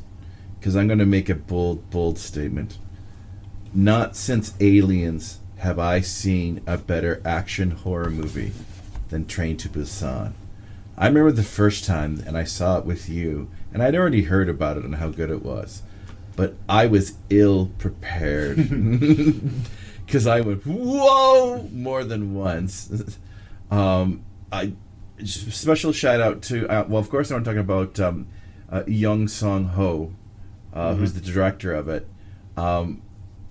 Amazing. I think he also wrote it, if I'm not mistaken. But I knew I loved this movie when I felt so upset when Mang Dong-seok, who plays Sang Hwa, that other father, who like just holds off the door just long enough so they can escape. Yeah. Where I think I audibly yelled, "No!" Yeah. It affects you emotionally in Yeah. a way that few horror movies do, let alone zombie movies do. Yeah. Like, it gets you worked up. Yeah. It has one of the most infuriating Cooper characters in zombie movie Oh, history. yeah, that's Yeah. right. This train conductor causes so much death and Yeah. so much hurt, and like it just doesn't end. You every time you think he's hit rock bottom, Yeah. he's still gonna make it worse. Yep. It's like it gets you so furious, Yeah. and it also makes you so sad, and it also makes you so energized. Yeah. You are completely being handled by a gifted filmmaker. Yeah. There's an animated prequel, which is okay, Yeah. and there's a basically animated sequel with the special Peninsula, I effects think it's Peninsula, called. Yeah. which is okay. But this Train to Busan is amazing. Lightning in a bottle. I will back your Yes. play on that one 100%. Yeah. Yeah, Train to Busan is amazing. This is how good this like any other, I think, top 10 horror movie like decade, probably number 1. Yeah. But it's at number 4. This movie moved me in ways that I just didn't think a zombie movie could. How many zombie movies brings tears to your eyes? It, Yeah. I mean, the emotional impact there. I didn't state it enough And when I was. It's really go, Mentioned go, it. go, go, go. I mean, I know we open up with like the father and daughter, even though they've been apart for a long, long time, and there's been the accusation that he's neglected her, so this is a bonding trip.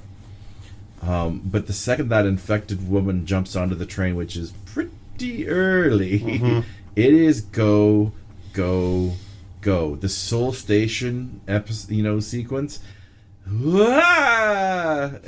Just like as the camera sort of pans down the stairs, and then it goes right into the underground, much like a Seoul Korea subway station is. Train to Busan, number Well, and 4. the direction. I mean, to direct something at that frantic a pace and to keep control of it. Yeah. Yep. And there's been thousands of zombie movies, and especially in the last 20 years, Yeah. we've been hit so many.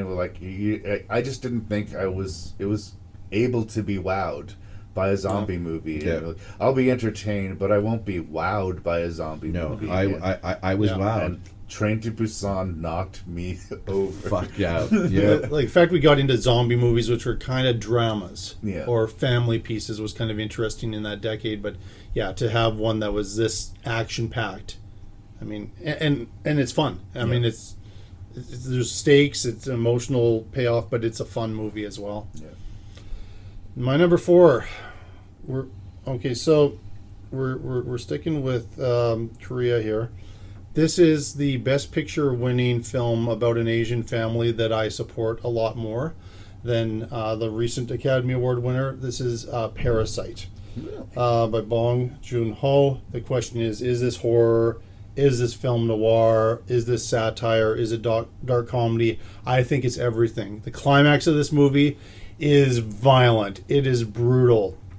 The build up to it, if you have the patience for it, is amazing. It is consistently entertaining. I watched again the other night just to make sure, because I wasn't sure if I can justify putting it on here. This was another one where I think maybe some of the other movies kind of behind it are more traditionally horror movies, but this is a solid film as well.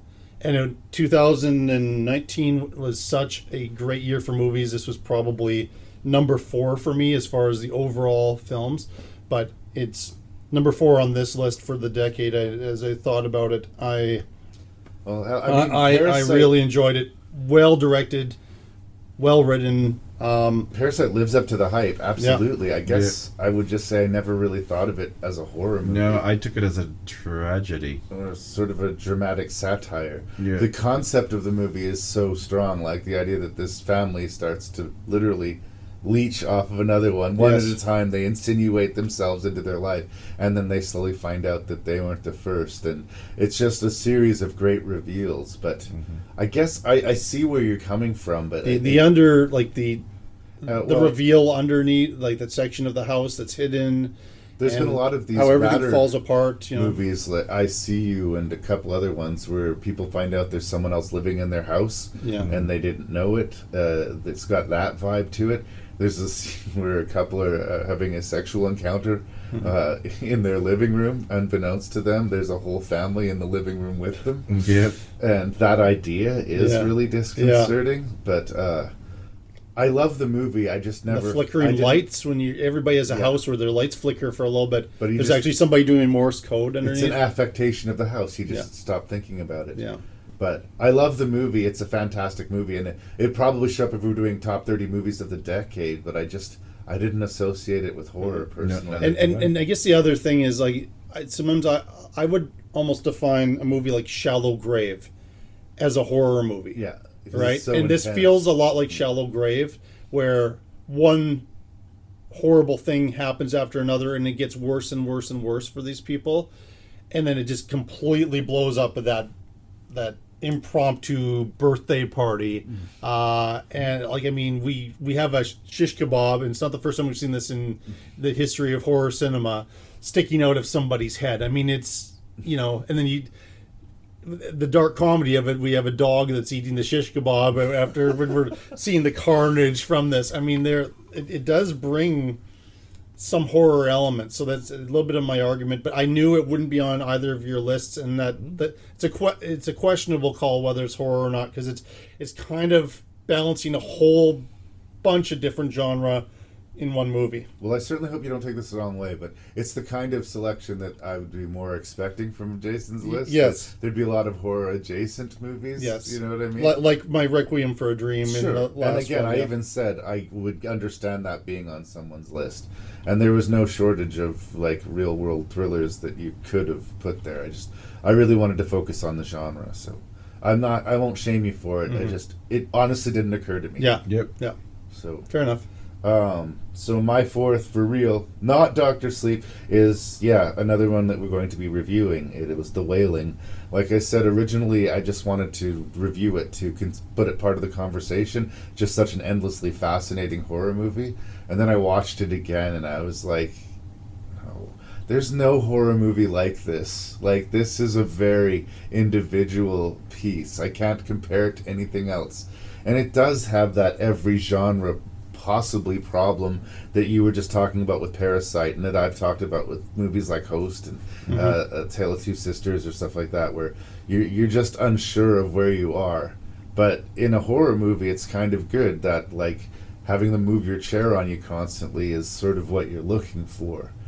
But you're never comfortable in The Wailing, and even though you might not understand it, there's a lot of important setup happening in that first 50 minutes. Yep.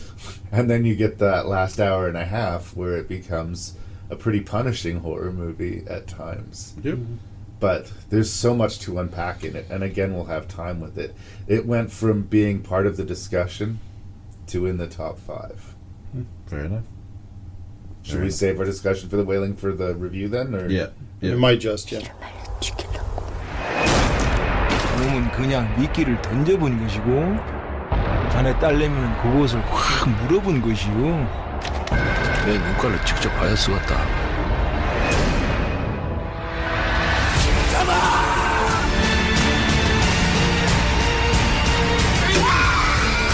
우리 어디냐고!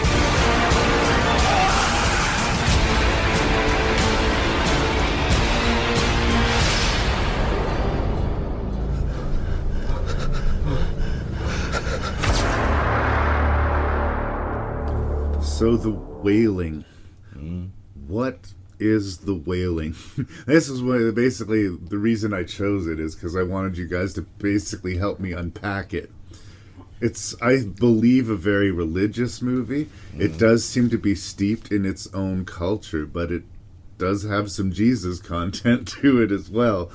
And we spend the first 50 minutes or so of the movie getting to know the characters and the people in this small town, focusing on this police officer who seems a little bit checked out.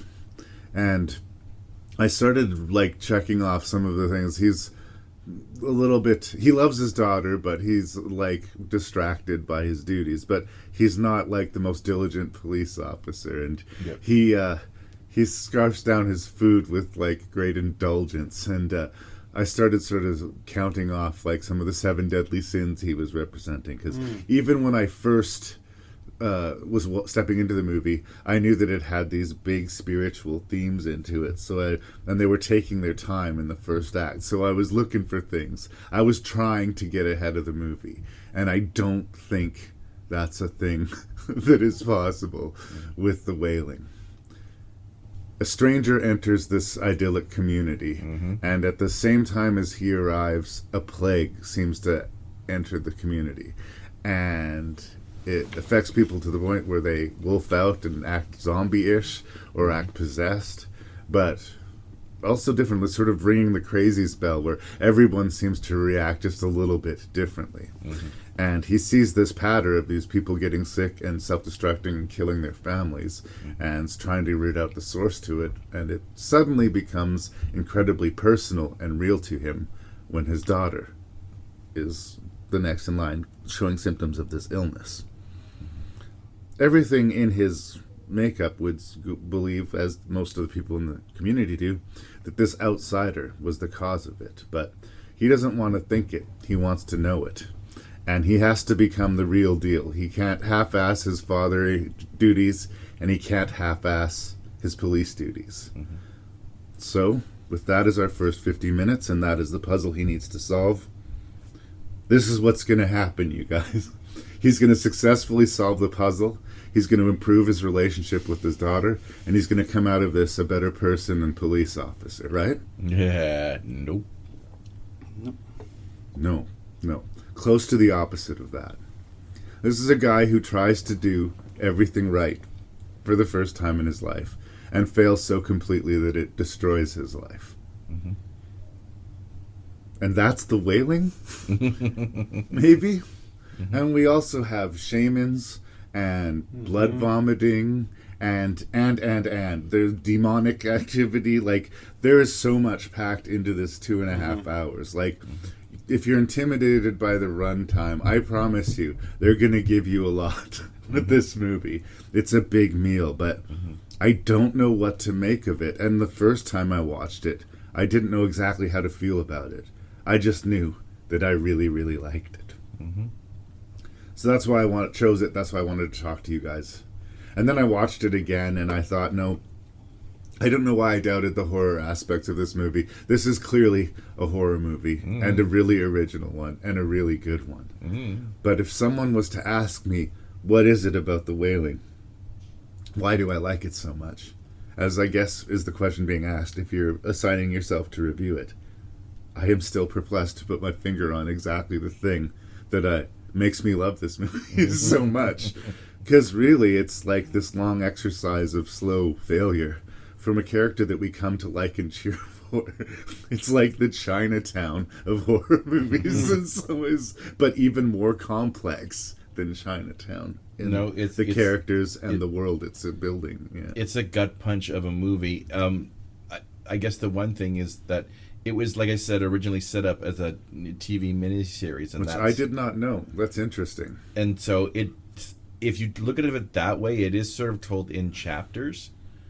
Okay, yeah, I can see that. But at the same time, I the director had also just come out with this sort of critical hit, The Chaser, and they decided to switch it into a movie after it had essentially been shot.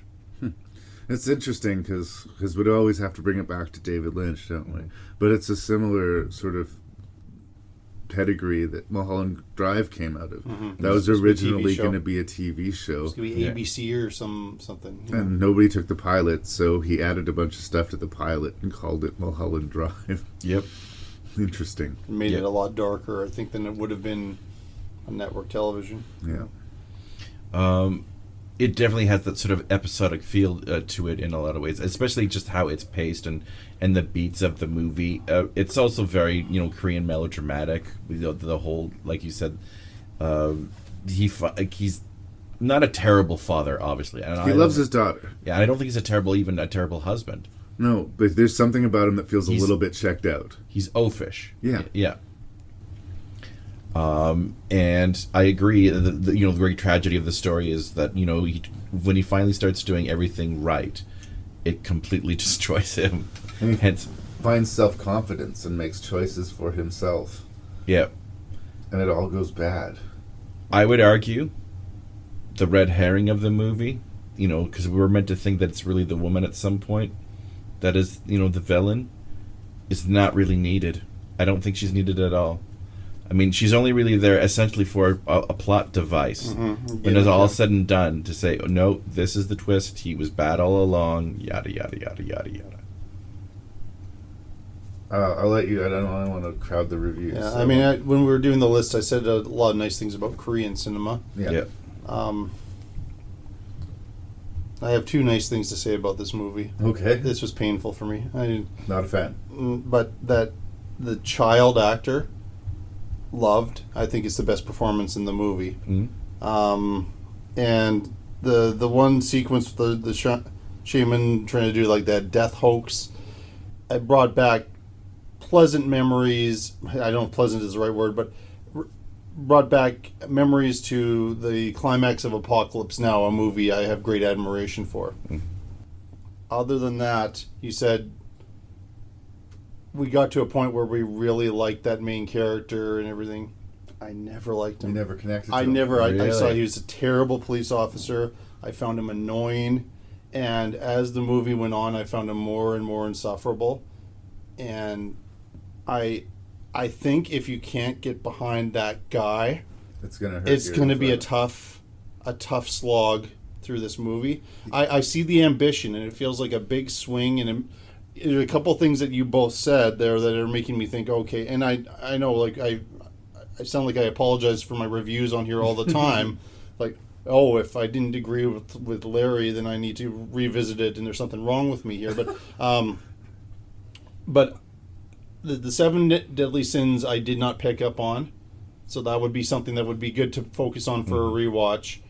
and the fact that you said it was made for television originally, The that started to make a lot more sense to me. Here's the shaman episode. Here's the episode where they're establishing the murders and what kind of a father he is, and I mean the different tactics he's trying to take to solve the problem. And then here's the mysterious woman that shows up out of nowhere, which, you know, I knew kind of where that was going, kind of from the beginning, so I wasn't terribly surprised towards the end. But I think you're right. It packs a lot into 2.5 hours, and it's not an uninteresting movie. I just, and then maybe I was movied out when I was watching this, but this was the hardest one for me to get through, and I feel terrible because, as I said, I think there's a lot of people that love this. Like internationally, I think this is considered one of the great horror movies of the decade. It just didn't work for me. Right. Well, no, I'm a big defender. It was one of those. It was hard to leave off the list. It's not an easy meal. I can definitely agree with you there. Yeah. And I think that there's a little bit of No Country for Old Men in it, in that it's kind of embracing a nihilism. The cynical idea is, and it's played both on the character and the audience, is the movie's leading us to believe that this outsider is responsible for the plague. But we're going to find out that it's not this outsider. There's a bit of racism connected to it, too, because he's Japanese, right? Yeah. He's an outsider, literally, and, like, his arrival. So it's too easy that it's this guy who just showed up. Mm-hmm. It's got to be something else. It's got the shaman that he hires ends up to truly not be on the level. Mm-hmm. But he's working with the demon. He tells him a lot of information things, and he shows him these curses that have been put upon him, and you understand him being taken in by it. Mm-hmm.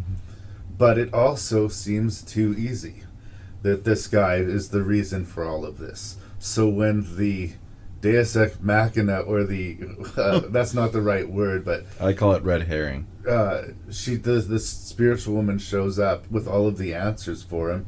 He's not in a position to trust her because his daughter's life is at stake. Mm-hmm. And when he gets one story from one side and the same story from the other, and everything in his gut and everything in his heart says, this woman is too good to be true. There's just no way that she's been here protecting us this whole time, and that things have gotten this bad in spite of it. Mm-hmm. I feel played, and it seemed like the right choice. And it was absolutely not the right choice. Yeah. The outsider was the demon. Mm-hmm. They were right to make that assumption. They were right to vilify him and throw him out of the land. And the movie sets him up. There's scenes where he's begging them to leave him alone, and he looks sympathetic. But once that choice is made, he finally wolfs out full demon and celebrates his complete destruction of that character. Yep. I'll mention one other thing that made this an even more frustrating experience, which has nothing to do with the movie. This is not the movie's fault. I watched this on Tubi, which I like Tubi a lot. It's free, right? The movies are accessible, and sometimes the ones that we cannot find anywhere else are on Tubi. Yeah. And the commercials aren't that annoying. They know when to put them in. But the subtitles for this were so out of sync. Oh, really? Like, they were always ahead of when the character was speaking. So I was it took a while for me to get used to that, and I think that not only was I not liking the main character, finding it long, and I was frustrated with the subtitles, so I was having a frustrating movie-going experience with it that might be coloring my review a little bit, but I'm still trying to figure out, even in the best of circumstances, if I had borrowed your DVD of it and watched it in a normal way, if I would have the patience for this. This felt to me like Inland Empire, right? Which is a huge, I guess, insult to this film. I don't hate Inland Empire as much, but I had to watch it in 2 sittings. I really had a hard time with Inland Empire, and that was not the case with this one. I just think it's the same subversion that exists in No Country for Old Men. I don't mean it's as good as movie as No Country for Old Men, but like everything that we're led to believe and expect out of this character and this outcome it's not just subverted, it is sort of destroyed and mocked, and then the credits roll. Yep. And It's not a happy number. I mean, such a punch in the gut. Yeah. Like, and I'm not expecting every horror movie to have rainbows and sunshine at the end, and especially the way with some of the gruesome imagery we'd seen in this movie, you kind of got the feeling you were going to a bad place, but that the arc of this character was still going to be present. Maybe the town would be dead at the end, but it wouldn't be an entire story about this man's destruction. Like, I kind of thought I was in for like a I Saw the Devil type of a movie. Which, it's not as brutal as I Saw which the was Devil. brutal and out there and unpleasant, and I'm fine with that. There's hard in a scenes to sense. watch in here, but there's nothing quite as over Not the quite top. the same. No. Do you consider this to be a highly rewatchable film? Well, it's definitely closer to your Hereditary Yeah. or The Witch in that it's something that I have a lot of respect for, but I'm probably not going to return to as often as Attack the Block or The Shallows. Yes. Yeah. So that it's definitely not as a pleasant watch, but it was a surprise. It's you didn't know it on some level. You know the kind of movie you're watching a lot of the time. Like I don't know. Sophie's Choice is like the ultimate like. Holy shit, this is the most depressing thing you can watch. But when you sit down to watch Sophie's Choice, I think you kind of know. You know what you're getting into. You know what you're getting into. And I think maybe that's the thing. Like, the movie spends so long denying you what it is and what it's going to give you that when it happens, it's genuinely surprising in a horrific way. Some things felt kind of like a silly comedy early on. And I've talked about those tonal things that made me wonder, like, why is that there? But I've mentioned it before. There's that scene in The Host where they're mourning and they start pitching and throwing around on the floor, like throwing a tantrum like a toddler and kicking each other. And, like, people express grief differently, but this did not seem appropriate. This seemed like an excessive and strange choice. And I didn't understand it there, like I didn't always understand it. I would be lying to both of you and my audience if I said I understood every corner of this movie. No. It's just... How could you? I mean, I really don't. But I do really like it. And I think with me, it's this... I really value when I'm watching a movie and I have no idea where it's going to go, but I'm excited to find out where it's go. It just feels so original to me. The component parts, when you break them down one by one, I guess maybe aren't that much, but it felt like I was watching something new. And maybe that's what I connected to so much. But like I say, I went from wanting to review it with you guys to putting it in my top 5 on a second viewing. So it hit a nerve with me, clearly. Yeah. And I have to say I enjoyed this conversation about it way more than I enjoyed the movie itself. And I think it gives you the idea of how much is in the movie. But maybe too much. I did feel played by the movie. I will say that, but I mean, well done. I guess I just did not see The Exorcist being in on it. That made me go, oh, ouch. It's just being screwed on all sides. Yep. Yep. No, it's a really bad week for him. Yeah.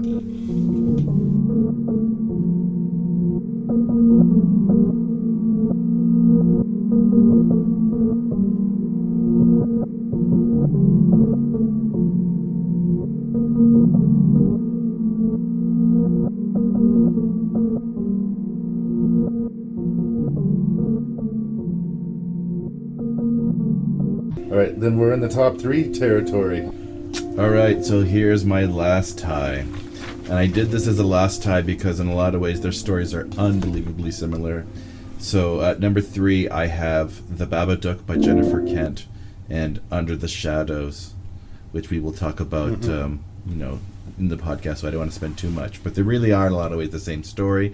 Although one where I argue is about child resentment, where another one is she's very much deeply attached to this child, right? In the way that's all she's got. Yeah. Yeah. I love the naturalistic, honestly, I love the naturalistic style of Under the Shadows, but I also love the fact that Jennifer, the Babadook is very much in love with German Expressionism, which is sort of like the, real art movement of horror. Just a lot of the sets and the look of the creature itself. Love the fact that it's not a happy ending really in either of the movies as well. I don't know. It could be debated, but okay.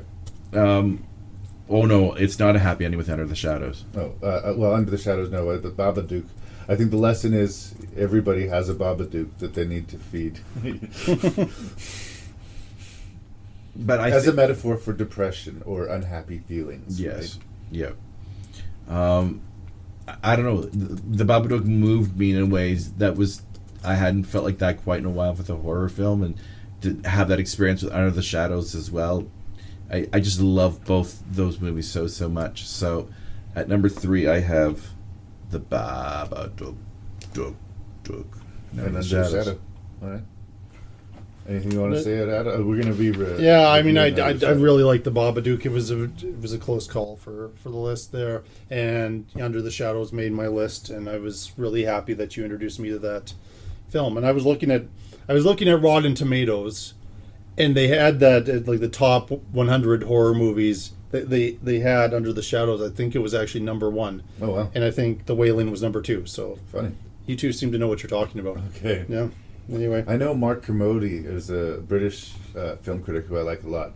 Really loved Under the Shadow. He would drop its name any chance he could. Yeah. So that's where I first heard of it. Yeah. My number 3, I think it is actually the superior film in his very short canon at this point, but this is where Us, directed by Jordan Peele, I decided to separate them and let them kind of sit there for themselves there. It's one I was going to rewatch it, and I got my disc from eBay. I put it in, and it wasn't working in my machine, and I'm trying to assess, is this a problem with my machine, or was I scammed out of money for this? But it was, anyway. You should have asked Larry if you could borrow his... Yeah, I should have found a way to watch it again. Because I think in its way, it's a more challenging film than Get Out, and Get Out is a very challenging film. So it's not saying anything against that, but the We Are the World thing, Hands Across America. That is my problem. That's what I kind of thought. Hands Across America. Yeah, and how that relates to the whole thing, but this idea of like this evil doppelganger family, and all of those scenes are just edge of your seat, and the actors having to play the dual roles, and Lupita Nyong'o, controversially I would say, topped her Oscar-winning performance. She got robbed. Yeah, of not getting it. Between her and Toni Collette in Hereditary, what the fuck does the horror genre? I don't know what they have to do, at least in the female category, but honestly, that was going to be, I mean, 12 Years a Slave was kind of her announcement to the world, but I nothing against that performance. So when I revisited and reviewed it on my show, it got even better for me. Like the entire film, it's a tough film to watch as well. A real life horror story in many ways too, but that as perfect a screen performance as you can get. And but you're absolutely right. Like everybody's good. I wanted to get the name of the guy who plays the husband. Is it Winston Duke? I will take your word on it. I think it's Winston Duke here, and I think you're right. Jordan Peele is just so interesting, and I am a defender of Nope as well, which I liked it so much more the second time. Yeah. There was again the movie you're expecting and the movie you get, right? Yeah. But I'm still trying to reconcile the Hands Across America, and I mean I kind of grew up around that time, but there's a real, there's always a deeper message, and so I could sense when I left the movie theater from Us that he had lost some people that were Saskatoon audience just at this movie, and somebody like me, I need to rewatch it and I want to try to figure it out. And his movies are better on a rewatch, but I think this is more of an outright horror movie.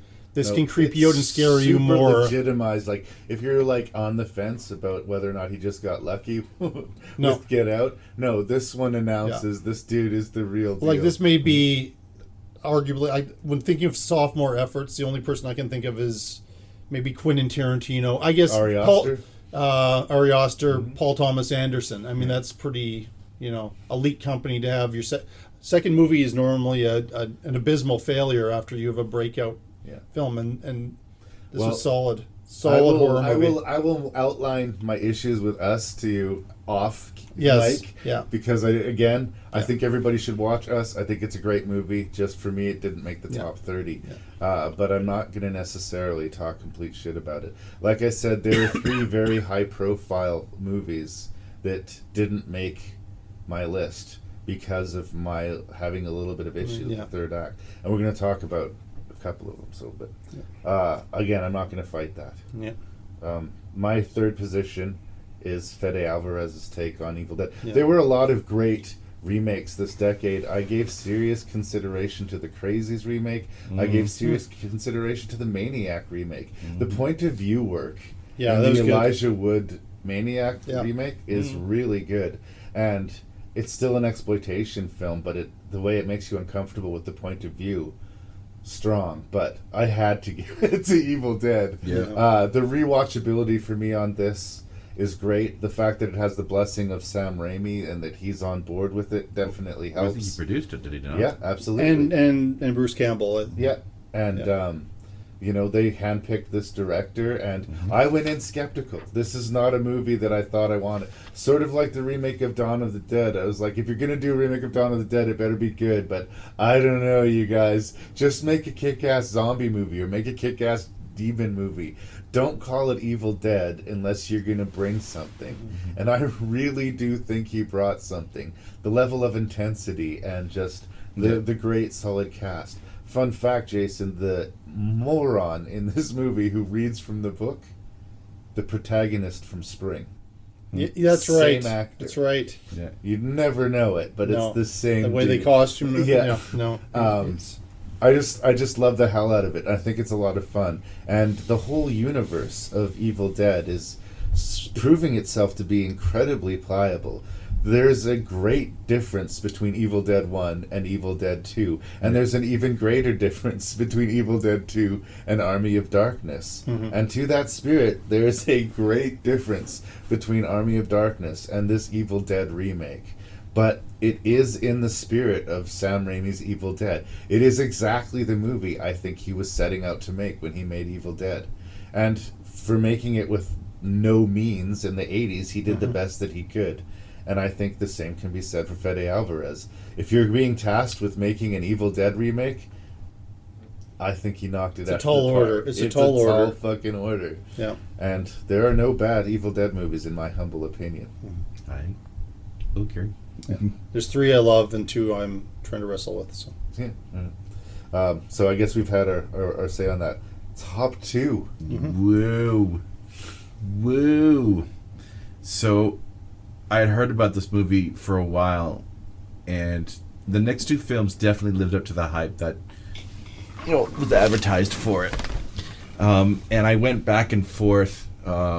These next 2 movies traded places back and forth.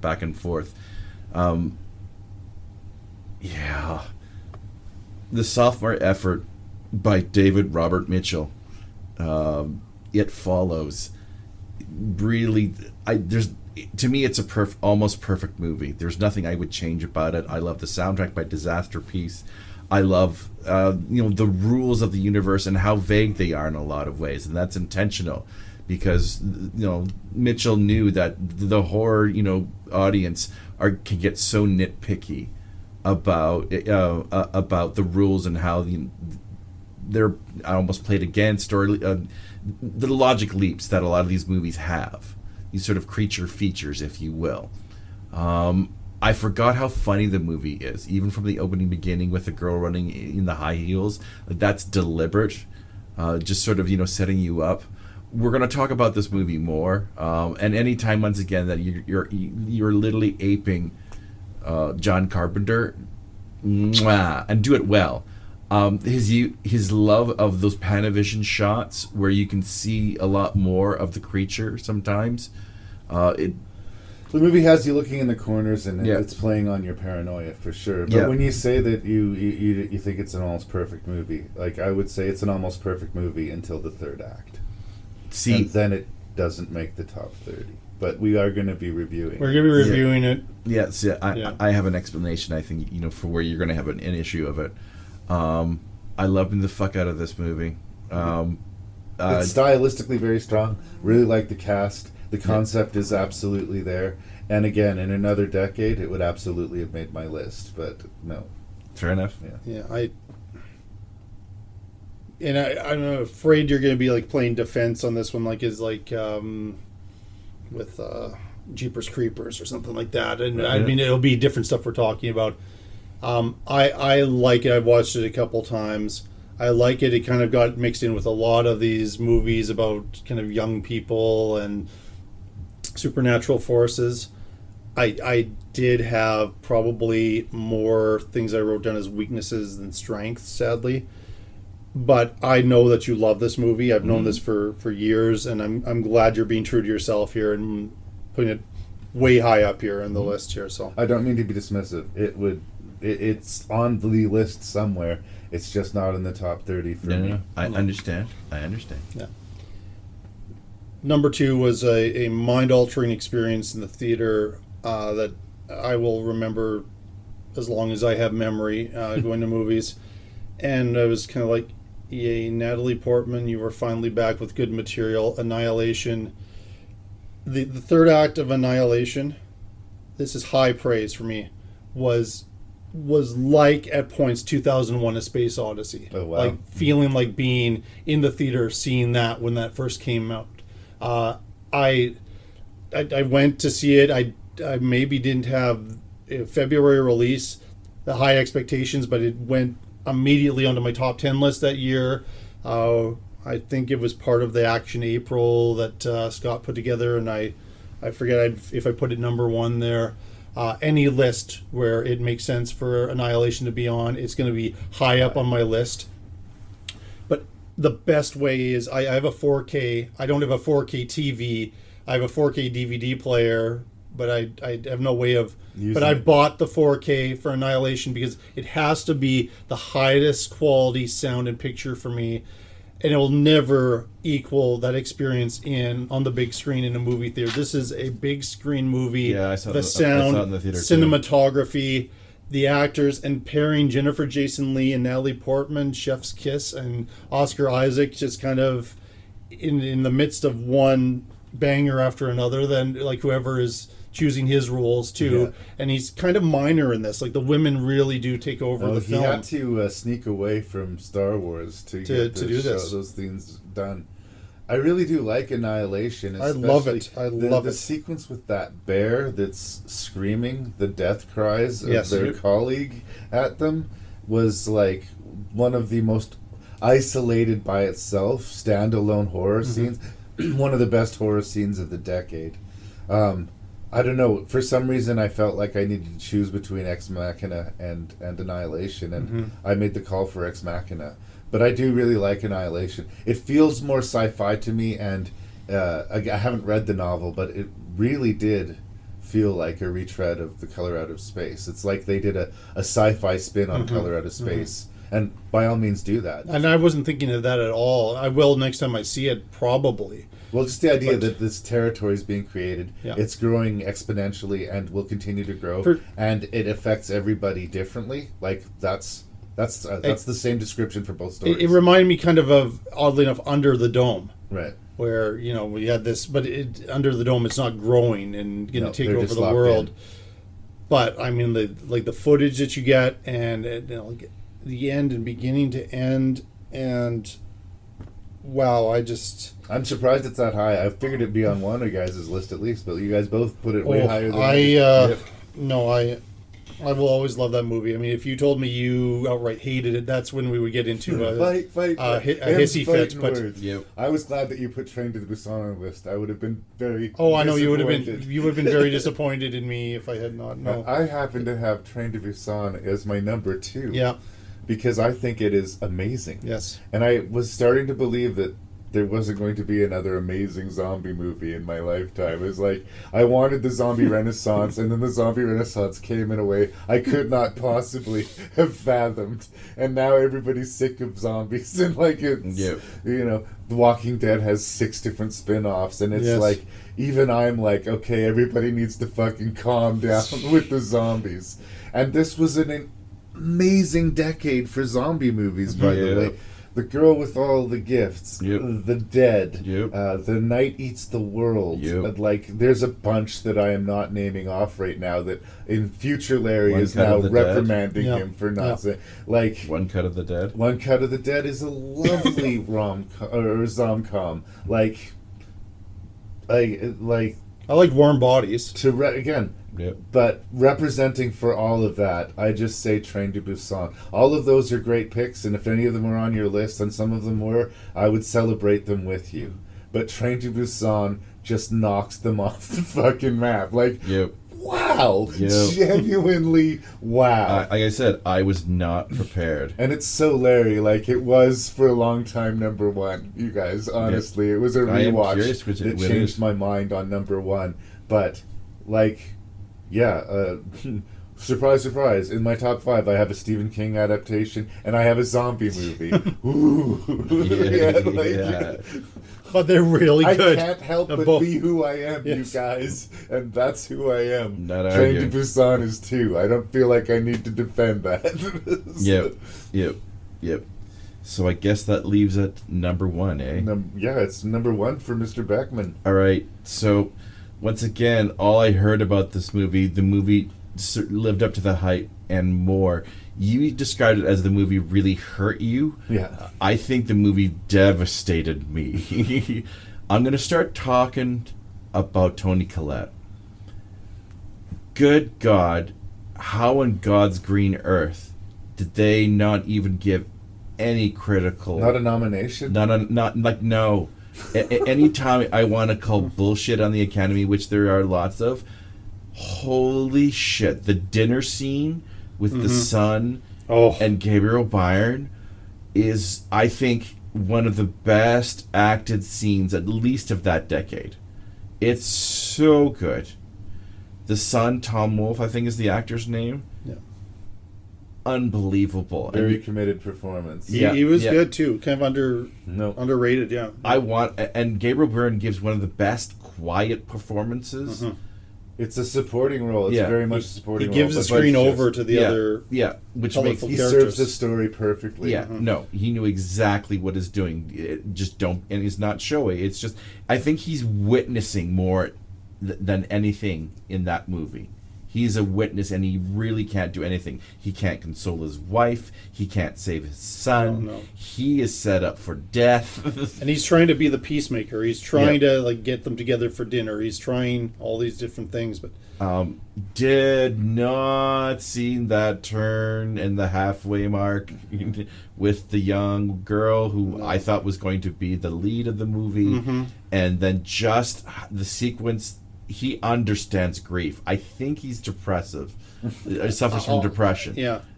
And has mother issues. I think I've heard this from some people. Talk about Bola's Afraid as well, which I haven't seen. That it seems to be in all of his films. Paranoia, once again, kind of rings to mind.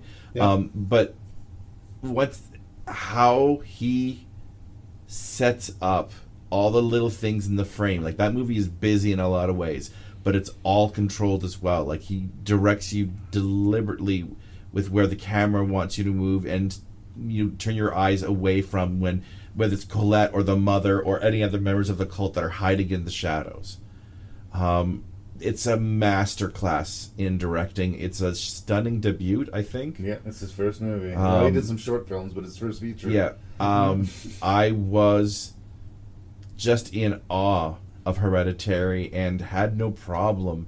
I mean, I agree with you. It's not the kind of film that you rush out and you want to see again, but moved was I with Hereditary. And it's kind of in line with the Mist being your choice from the last decade, in that way. I mean, Well, I do It is have fun with devastating. The Mist, as crazy as it sounds. Yeah. It does have that go for broke, holy fuck ending to it. Yeah. But it's a B monster movie until that. The first 2 acts are kind of fun, and the colorful characters. I get that. It's a bit more fun than Hereditary, but yeah. No, it's a good choice. I just am still coming to terms with it. And Colin Stetson did an amazing soundtrack to that as well. Can you, after we're done here, can you explain the last scene to me? Because Off mic, we can talk about it. Yeah, That's right. please do, because that's still my hang up. But Okay. yeah, Number one. my number one. I've given no hint of this ahead of time, but those who paid attention, and when I kind of came up with the top of movies of the decade, and I think it was the only horror movie that I chose as a best movie for a particular year, and I think it was 2018, and a movie that I feel really challenged movie theater audiences to shut the fuck up. That is A Quiet Place. I watched it again the other night to make sure. I cannot get past how much I love this movie. I did not know that John Krasinski could be as good a director as he is. And Emily Blunt gives, to me, the performance of the decade. That's another one where... Of the decade, wow. She should have had the Oscar. She wasn't nominated. She won the Screen Actors Guild Prize, but again, I think it got one nomination. Again, it was a well-respected movie kind of throughout the year, but it got a sound nomination, which it totally deserved. Made a lot of money and produced a sequel. The sequel is I like it enough. It's not as good as the original, but I cannot. And it was the experience of going to it with my brother there. And as I told you coming up here, my brother reacts to horror probably the most of any of us in my family. Well, other than my mom, who never would watch it, but and he was right freaked out. And together we were like, I can't imagine a better movie this year and that year. And for me, I just go back to that one. I know it's a PG-13 horror movie. The child actors in there are great, and the opening scene is horrible, because I don't know why I didn't see that they were going to do that with the little kid in the first sequences. Like, we're set up for anything, and that brought the suspense and the tension. I felt like I couldn't sip my drink or munch on my popcorn without wrecking it for everyone else. and I had the right audience, because nobody was making a sound. We were all on the edge of our seat. So it's the full experience for me. It was the best horror movie for me of the decade. I did not see it in the theater, and it might have been a different theatrical experience, but I was talking about movies that I left off of the list because I had a problem. Either the third act, or it was good until you thought about it. And right away, I knew that A Quiet Place wasn't making my top 30. Mm-hmm. It was a safe call for me. Again, we're going to do a review of It Follows. I think It Follows works until you start thinking about it, and until you start taking apart some of the choices made. Mm-hmm. And the third, and while I was watching it, especially the first time, I was riveted and loving it. And the further away I get from it, the more I think about it, the more questions I ask. The more the movie, still very entertaining, still very well made, very good creature feature, any other decade likely on the list. It fell enough on me that I was easily able to take it off the list. I would say the same thing about Us, and I would say the same thing about It Follows, so I know I am hurting some feelings. Great movies, still great movies, but I found a flaw in them big enough that it was enough for me to... And that actually helped me, because it made more room on this impossible list that we were struggling with. But again, off camera, I can get into more detail about what my issues are. But one more note about it: it's the best thing that Michael Bay has ever been involved with. Oh, did he produce it? He produced it, and I was that immediately I was kind of like, oh shit. And then again, you didn't see this coming from John Krasinski, and you're right. Especially in the beginning, there's a lot of great, like, not talking down to the audience storytelling. Mm-hmm. Why are they being so quiet? Why is the camera showing us these shots? What's the significance of these certain things? And there's not a scene where they somehow cram in the exposition where the parents re-explain the apocalypse to their kids so that we're caught up. Like, no, it is very good. The creatures are well designed. Like, and Emily Blunt giving birth silently. Yeah. That works for me every time. But I still say the best sensory horror movie is Hush of the decade, personally. But again, I would not want to take away the experience from anyone, so if you want to get into it, we can get into it later. Yeah. I do like the movie. I don't want it to sound like I'm talking shit I liked about it. I liked it. But it wasn't on either of our lists. Yeah, I didn't think it would be, but it's, for me. But it's a surprising number one. But I think I have a surprising number one as well. Well, this is Train to Busan. That's number 2. I rewatched a lot of movies that I'd seen before, but not as well as looking at, trying to be as thorough as I could. And honestly, it was one of those nights where, like, I don't have it in me to take in something new. I'm just going to go with something old and reliable. I was going to rewatch it anyway and see where it's going to place on the list. Somewhere in the middle. And then I watched it again and I realized, here's a movie that cannot be fucked over by a bad sequel, and that is a tribute to horror, and that is, if you want it to be, every and any horror movie ever made. And it's called Cabin in the Woods. Yay! It's a brilliant concept. It's sort of like the meta-winking area of the 90s finally got perfected in the early 20-teens. But anytime you're watching a horror movie and you're questioning the choices made by the actors, you can now say, someone leaked some gas into the room and the Cabin in the Woods people are just mitigating the circumstances. Why in the world did that chick just take her shirt off? Because they need to appease the Lovecraftian gods that live beneath us, who are in their eternal slumber. And can they fuck this up with a bad sequel? No, they cannot. Another thing that I would like you guys to think about if you bring yourself to watching Cabin in the Woods again. Fun theory. Okay. Who is the virgin and who is the fool? I was watching this movie all this time thinking the pothead was the fool and that the Connolly, the super hot lead, was the virgin. No, it's the other way around. Every decision she makes is wrong. Every decision he makes is right. They establish that she has slept with her teacher, and anytime the subject of romance comes up, or didn't we date briefly? We kissed once. He gets all weird and blush. I think that they sneakily pulled in a little bit of a subversive move with the pothead. Originally, I thought it's kind of interesting that they're making the pothead, who's usually the guy who gets killed first, kind of the smartest character and the sort of hero of this movie. Why are they doing that? And upon the most recent viewing, I think that was the conclusion. He was the virgin. He was the one who was meant to suffer and survive. He's the final girl. And again, I'd seen the movie several times before that hit me. And once that hit me, I could back it up pretty completely that I'm pretty fucking convinced that was deliberate. I agree. And, I have to hand it to Joss Whedon and the writer-director, wow. Drew Goddard. Well played, you guys. And it is a love letter to the genre. It is a horror movie that any horror fan should be able to get something out of. They may not think it's the best movie of the decade. In fact, I didn't until about a week and a half ago. I just thought it was a really good movie. But I watched it and I just had this moment where it all fell into place. It's Cabin in the Woods.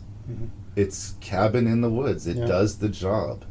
I think that it is the movie that you can watch again and again and doesn't just sort of relax and end your day. And you can also use it as that movie that you need to show to someone who hasn't seen. It's remarkably pliable. It holds up to many repeat viewings.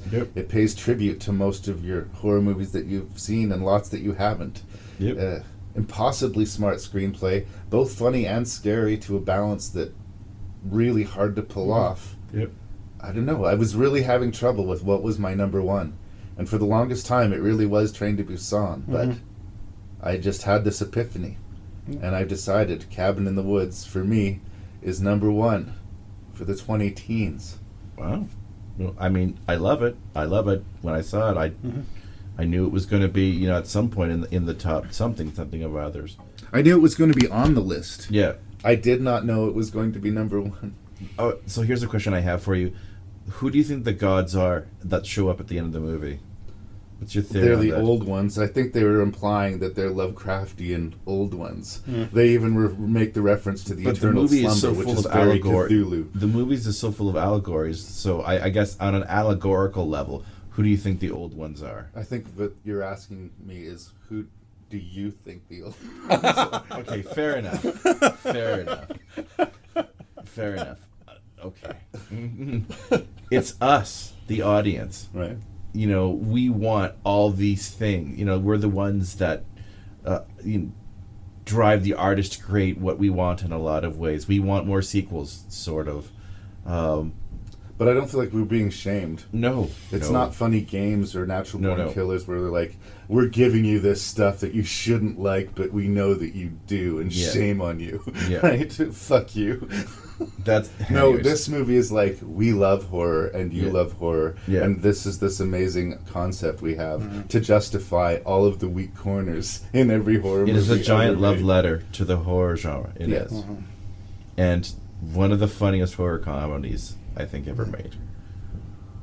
I mean, there was a lot of really funny movies. I love Tucker and Dale. Yeah. I love The Final Girls. I love What We Do in the Shadows. I loved Housebound. Like, there was no shortage of great horror comedies, but this was a list of the best horror movies. So I was going to be selective, but it still made number one. It is funny, but I still think it's a horror movie, and a hell of a horror movie. It is.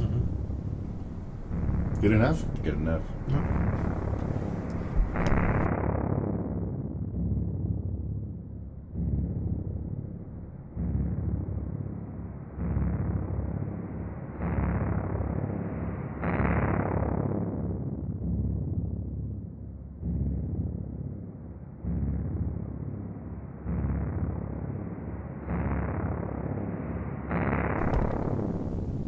Mr. Beckmann, are there any standout honorable mentions that you would like to shout out to the good people at home? Well, since this was such a hard list, these are the ones that were really hard to keep off. And they hurt, Larry. They hurt. There's this documentary called The Nightmare, which is about sleep paralysis, that I thoroughly enjoyed. Just a shout out to that. I couldn't believe I took off both VHS and VHS2 and Southbound, so they were also in the honorable mentions. A little film called Insidious, I also thought should be mentioned. It's also spawned another sort of popular film series in the decade. The Innkeepers was another one. I think we've talked enough about that one. The Curse of Chucky. Again, an underrated movie as far as the trend of like rebooting franchises. Like that one was pretty solid. Yep. I don't find the Chucky movies scary as a rule, and that kind of pulled it off. Yep. Also, this sort of serial killer revenge thrill called No One Lives. It is stupid. It is a great B-movie time, though. Also mercifully short. The Meg. That's a lot of fun. Well, that should have been my number one. Fuck! Yeah. I did put David Gregory's Halloween, and... I was really expecting that to show up on your list, to be honest. Yep. The first one, maybe, I thought would make it. I know you're a fanboy for Halloween. Yep. Late Phases, a sort of independent werewolf movie. Yeah. We saw that one, yeah. And last but not least, this crazy balls to the walls, sort of surrealist horror. Well, maybe not surrealist, but horror black comedy called The Last Circus by Alex de la Iglesias. This sort of Spanish madman who makes these sort of over the top horror comedies. Look away if you can. Yeah. It is an exhausting movie, I will say that. I think I'll argue, though, you're seeing the birth of two serial killers in that movie. But whatever. Anyways, those are my honorable mentions. Do you have any ones you'd like to shout out? I have a lot here, and some of them were already mentioned there by Lee, but just a fun movie, Cockneys versus Zombies. Okay. Yeah, nearly made it on there. The Bay was close to making it. It was a runner-up. Up until last night, I did have Halloween, 2018 on there, and then I had to take it off there. Yeah, I mean, The Conjuring, I get it. I thought about some of these Blumhouse movies, and then I just ended up not. Cabin in the Woods, which was prominent on your lists as well. I'm still thinking about whether I should have taken something out and put Cabin in the Woods in there. It's an important horror movie in the decade. Insidious, you mentioned Insidious. I saw The Devil just because the pure shock and horror and ickiness I felt after watching that. A movie that I know you despise. You despise this. I kind of, and I'll revisit it, and I don't know if I'll care for it as much as my one viewing of it, but The Neon Demon. Oh, yeah? Yeah, not a fan. No, I know you aren't. Babadook, well represented. The Purge was also, I mean, I kind of like the concept of the first one. It felt like, foreshadowing the Trump presidency. So another great Twilight Zone movie. It's got a bit of that. Twilight Zone episodes, yeah. Pedro Almodovar's The Skin I Live In. Okay. With Antonio Banderas, it's talk about body horror. Color Out of Space, absolutely. 47 Meters Down, I'd alluded to. I like Happy Death Day was kind of fun for me. Sure. Yeah, light. A lot of light fare. Yeah, there was a lot of. I just didn't think it'd have the gravitas. Similar idea with The Final Girls. What We Do in the Shadows, Tucker and Dale versus Evil. These are great movies, but they're kind of comedies. Yeah, right? More comedies, and that was what I wrestled with. I struggled with comedy horror balances. Rubber, I get some fun out of Rubber. Blair Witch, I think, overperformed for me considering what it was up against. Dark Song was close. I don't know if I revisited this one, if I would, because I know lots of people despise The Devil Inside.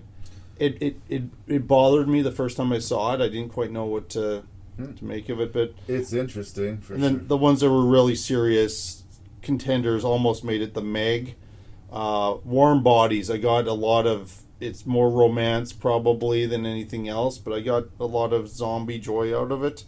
The Lure was very close. I just a couple problems with it, kept it off the list. Also, Would You Rather? Like that's a great premise. Mean spirited, and it was so mean spirited it almost made the list here. I probably have another 20 here that I could mention, but I think I've said enough. So well, you guys have covered a lot of them. I think two that I want to shout out specifically that I felt bad not having on the list, and if they did, it would be like the choice and maybe the honorable mention or a tie. But the director of Jennifer's Body, whose name is escaping me at the moment, Lynch. Oh no. Cassie Earl. She directed this movie called The Invitation. Yes. And if you've ever had to go have supper with like your ex for some reason, or you're just at a really uncomfortable party or dinner that you have to sit in, it's one of those things where that's where it starts, like this sort of cringe uncomfortableness between people, and then the real motivations of the party gets slowly sort of like revealed. And it could have been included on our cult episode, because it turns out his ex has been caught up in a cult, and she's using this, it seems, as a recruiting deal, right? Yeah. And things escalate. And another one, which is also about an awkward party, this is called Coherence. Oh, yes. I took it down as it's a little bit sci-fi, but people are enjoying a nice dinner party, and then a light in the sky, comet passing by, and they go next door to see what's going on and consult with the neighbors, and they find themselves another group of the same group of people having the same dinner party.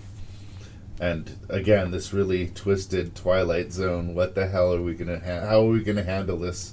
How do we communicate who's real, who isn't, sort of event happens. Yep. And it's really interesting because they're just two very dirt basic, low budget movies set at dinner parties that accomplish a great deal.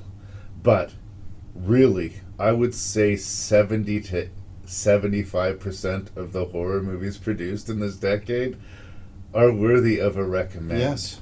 Sequels to movies I weren't that hot on. They did a sequel to Willow Creek and sequel to The Strangers. And by sequel standards, Both of those are way better than they have any business being. They did a reinvention of Suspiria. I'm not a big fan of Suspiria, but I always defended that it had its own personality and its own heavy style. Yeah. And I would say the same thing about the original. I wasn't 100% on it, but it's got its own impressive style and its own impressive vibe. Yeah. And again, it could be a list like so many movies. It would be much easier to say, here's a short list of movies that really disappointed. Yeah. Like most of the mid to low budget horror movies that were made with purpose, not made by a committee, seem to be at a minimum a B- this decade. Like, it was ridiculous. So I will say this, though. The worst horror movie of the decade, I will crown here. If you guys want to fight me on it, I will listen to other nominees. But The Dead Don't Die.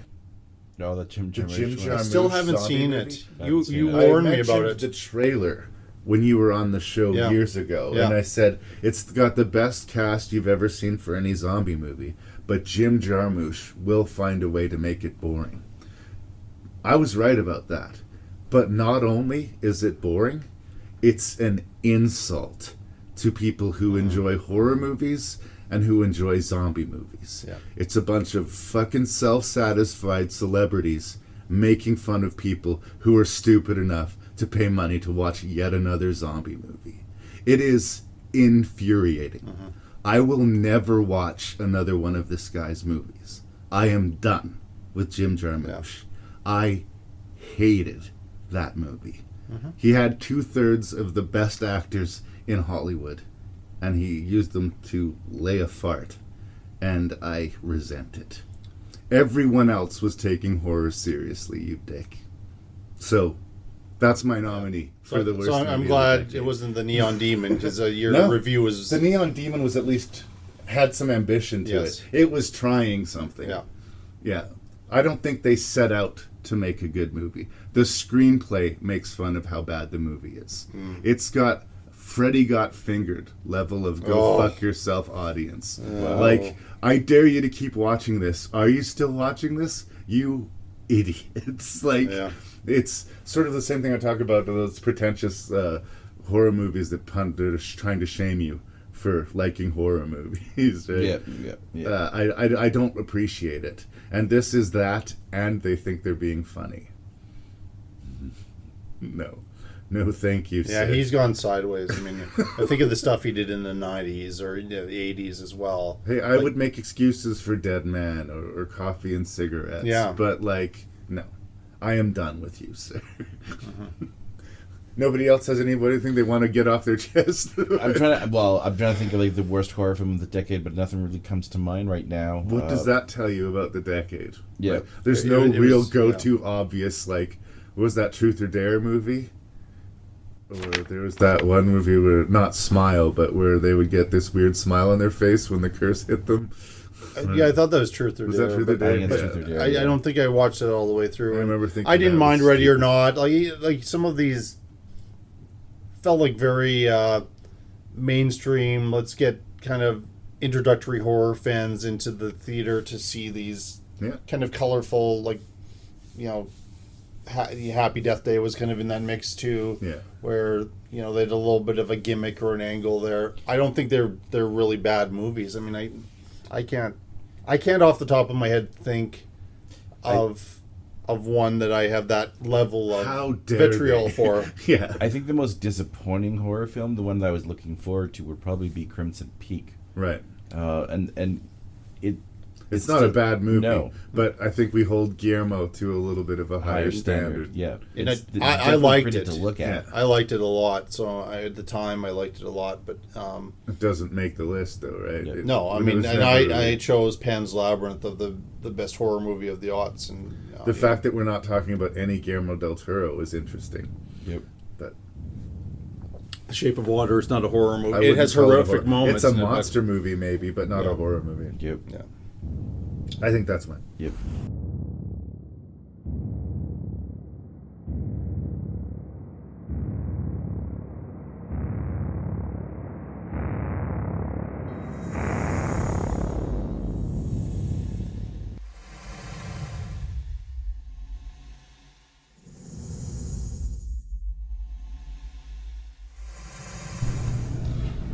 So, a quick summation of this epic 3-part best of the 20 teens.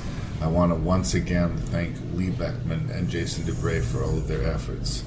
Lee Beckmann's list is, for the record, number 30, Beneath, with a tie with 47 meters, Uncaged. 29, A Cure for Wellness. 28, In Fabric. 27, Cabin in the Woods. 26, You're Next. 25, A Tie Between Scary Stories to Tell in the Dark and An Autopsy of Jane Doe. 24, The Barbarian Sound Studio. 23, The Lighthouse. 22, The Dead. 21, Oculus. 20, The Color Out of Space. 19, Crawl. 18, Bone Tomahawk. 17, Krampus. 16, Blood Quantum. 15, Us. 14, Sinister. 13, The Conjuring. 12, It Chapter 1. 11, The Shallows. 10, Get Out. 9, Don't Breathe. 8, It Comes at Night. 7, The Evil Dead Remake. 6, Annihilation. 5, The Girl Who Walks Home Alone at Night. 4, Train to Busan. 3, The Tie Between the Babadook and Under the Shadow. Number 2, It Follows. And number 1, Hereditary. Jason Dubray's top 30 of the 20 teens. Number 30, Catfish. Number 29, Revenge. Number 28, Blood Quantum. Number 27, Under the Shadow. Number 26, Hiawatha. Number 25, Don't Breathe. Number 24, Book of Trespasses. Number 23, It Chapter 1. Number 22, The Belko Experiment. Number 21, Spring. 20, Crawl. 19, The Autopsy of Jane Doe. 18, Black Coat's Daughter. 17, Cargo. 16, You're Next. 15, Gerald's Game. 14, Hush. 13, The Witch. 12, A Girl Walks Home Alone at Night. 11, Hereditary. 10, Train to Busan. 9, Maggie. 8, The Sacrament. 7, Get Out. 6, Midsummer. 5, Dr. Sleep. 4, Parasite. 3, Us. 2, Annihilation. And number 1, A Quiet Place. And now, at last, we get to Larry Parsons, yours truly, my list, the correct list.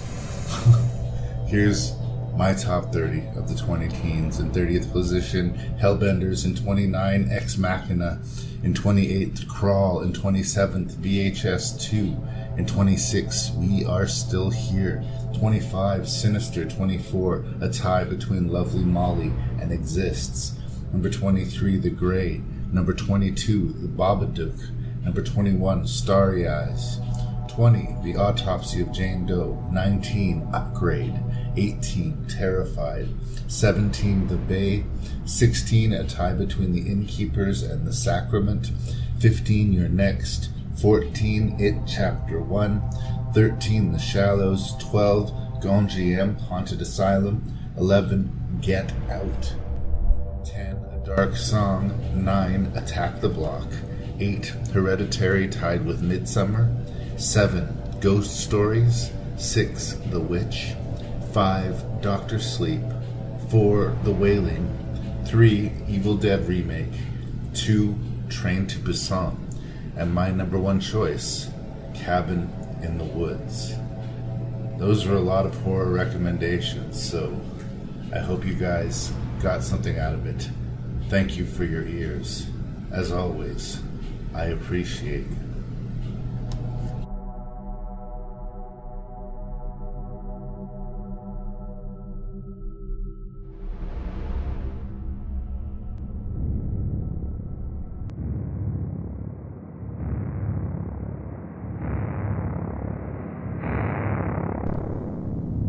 Wow, we did it.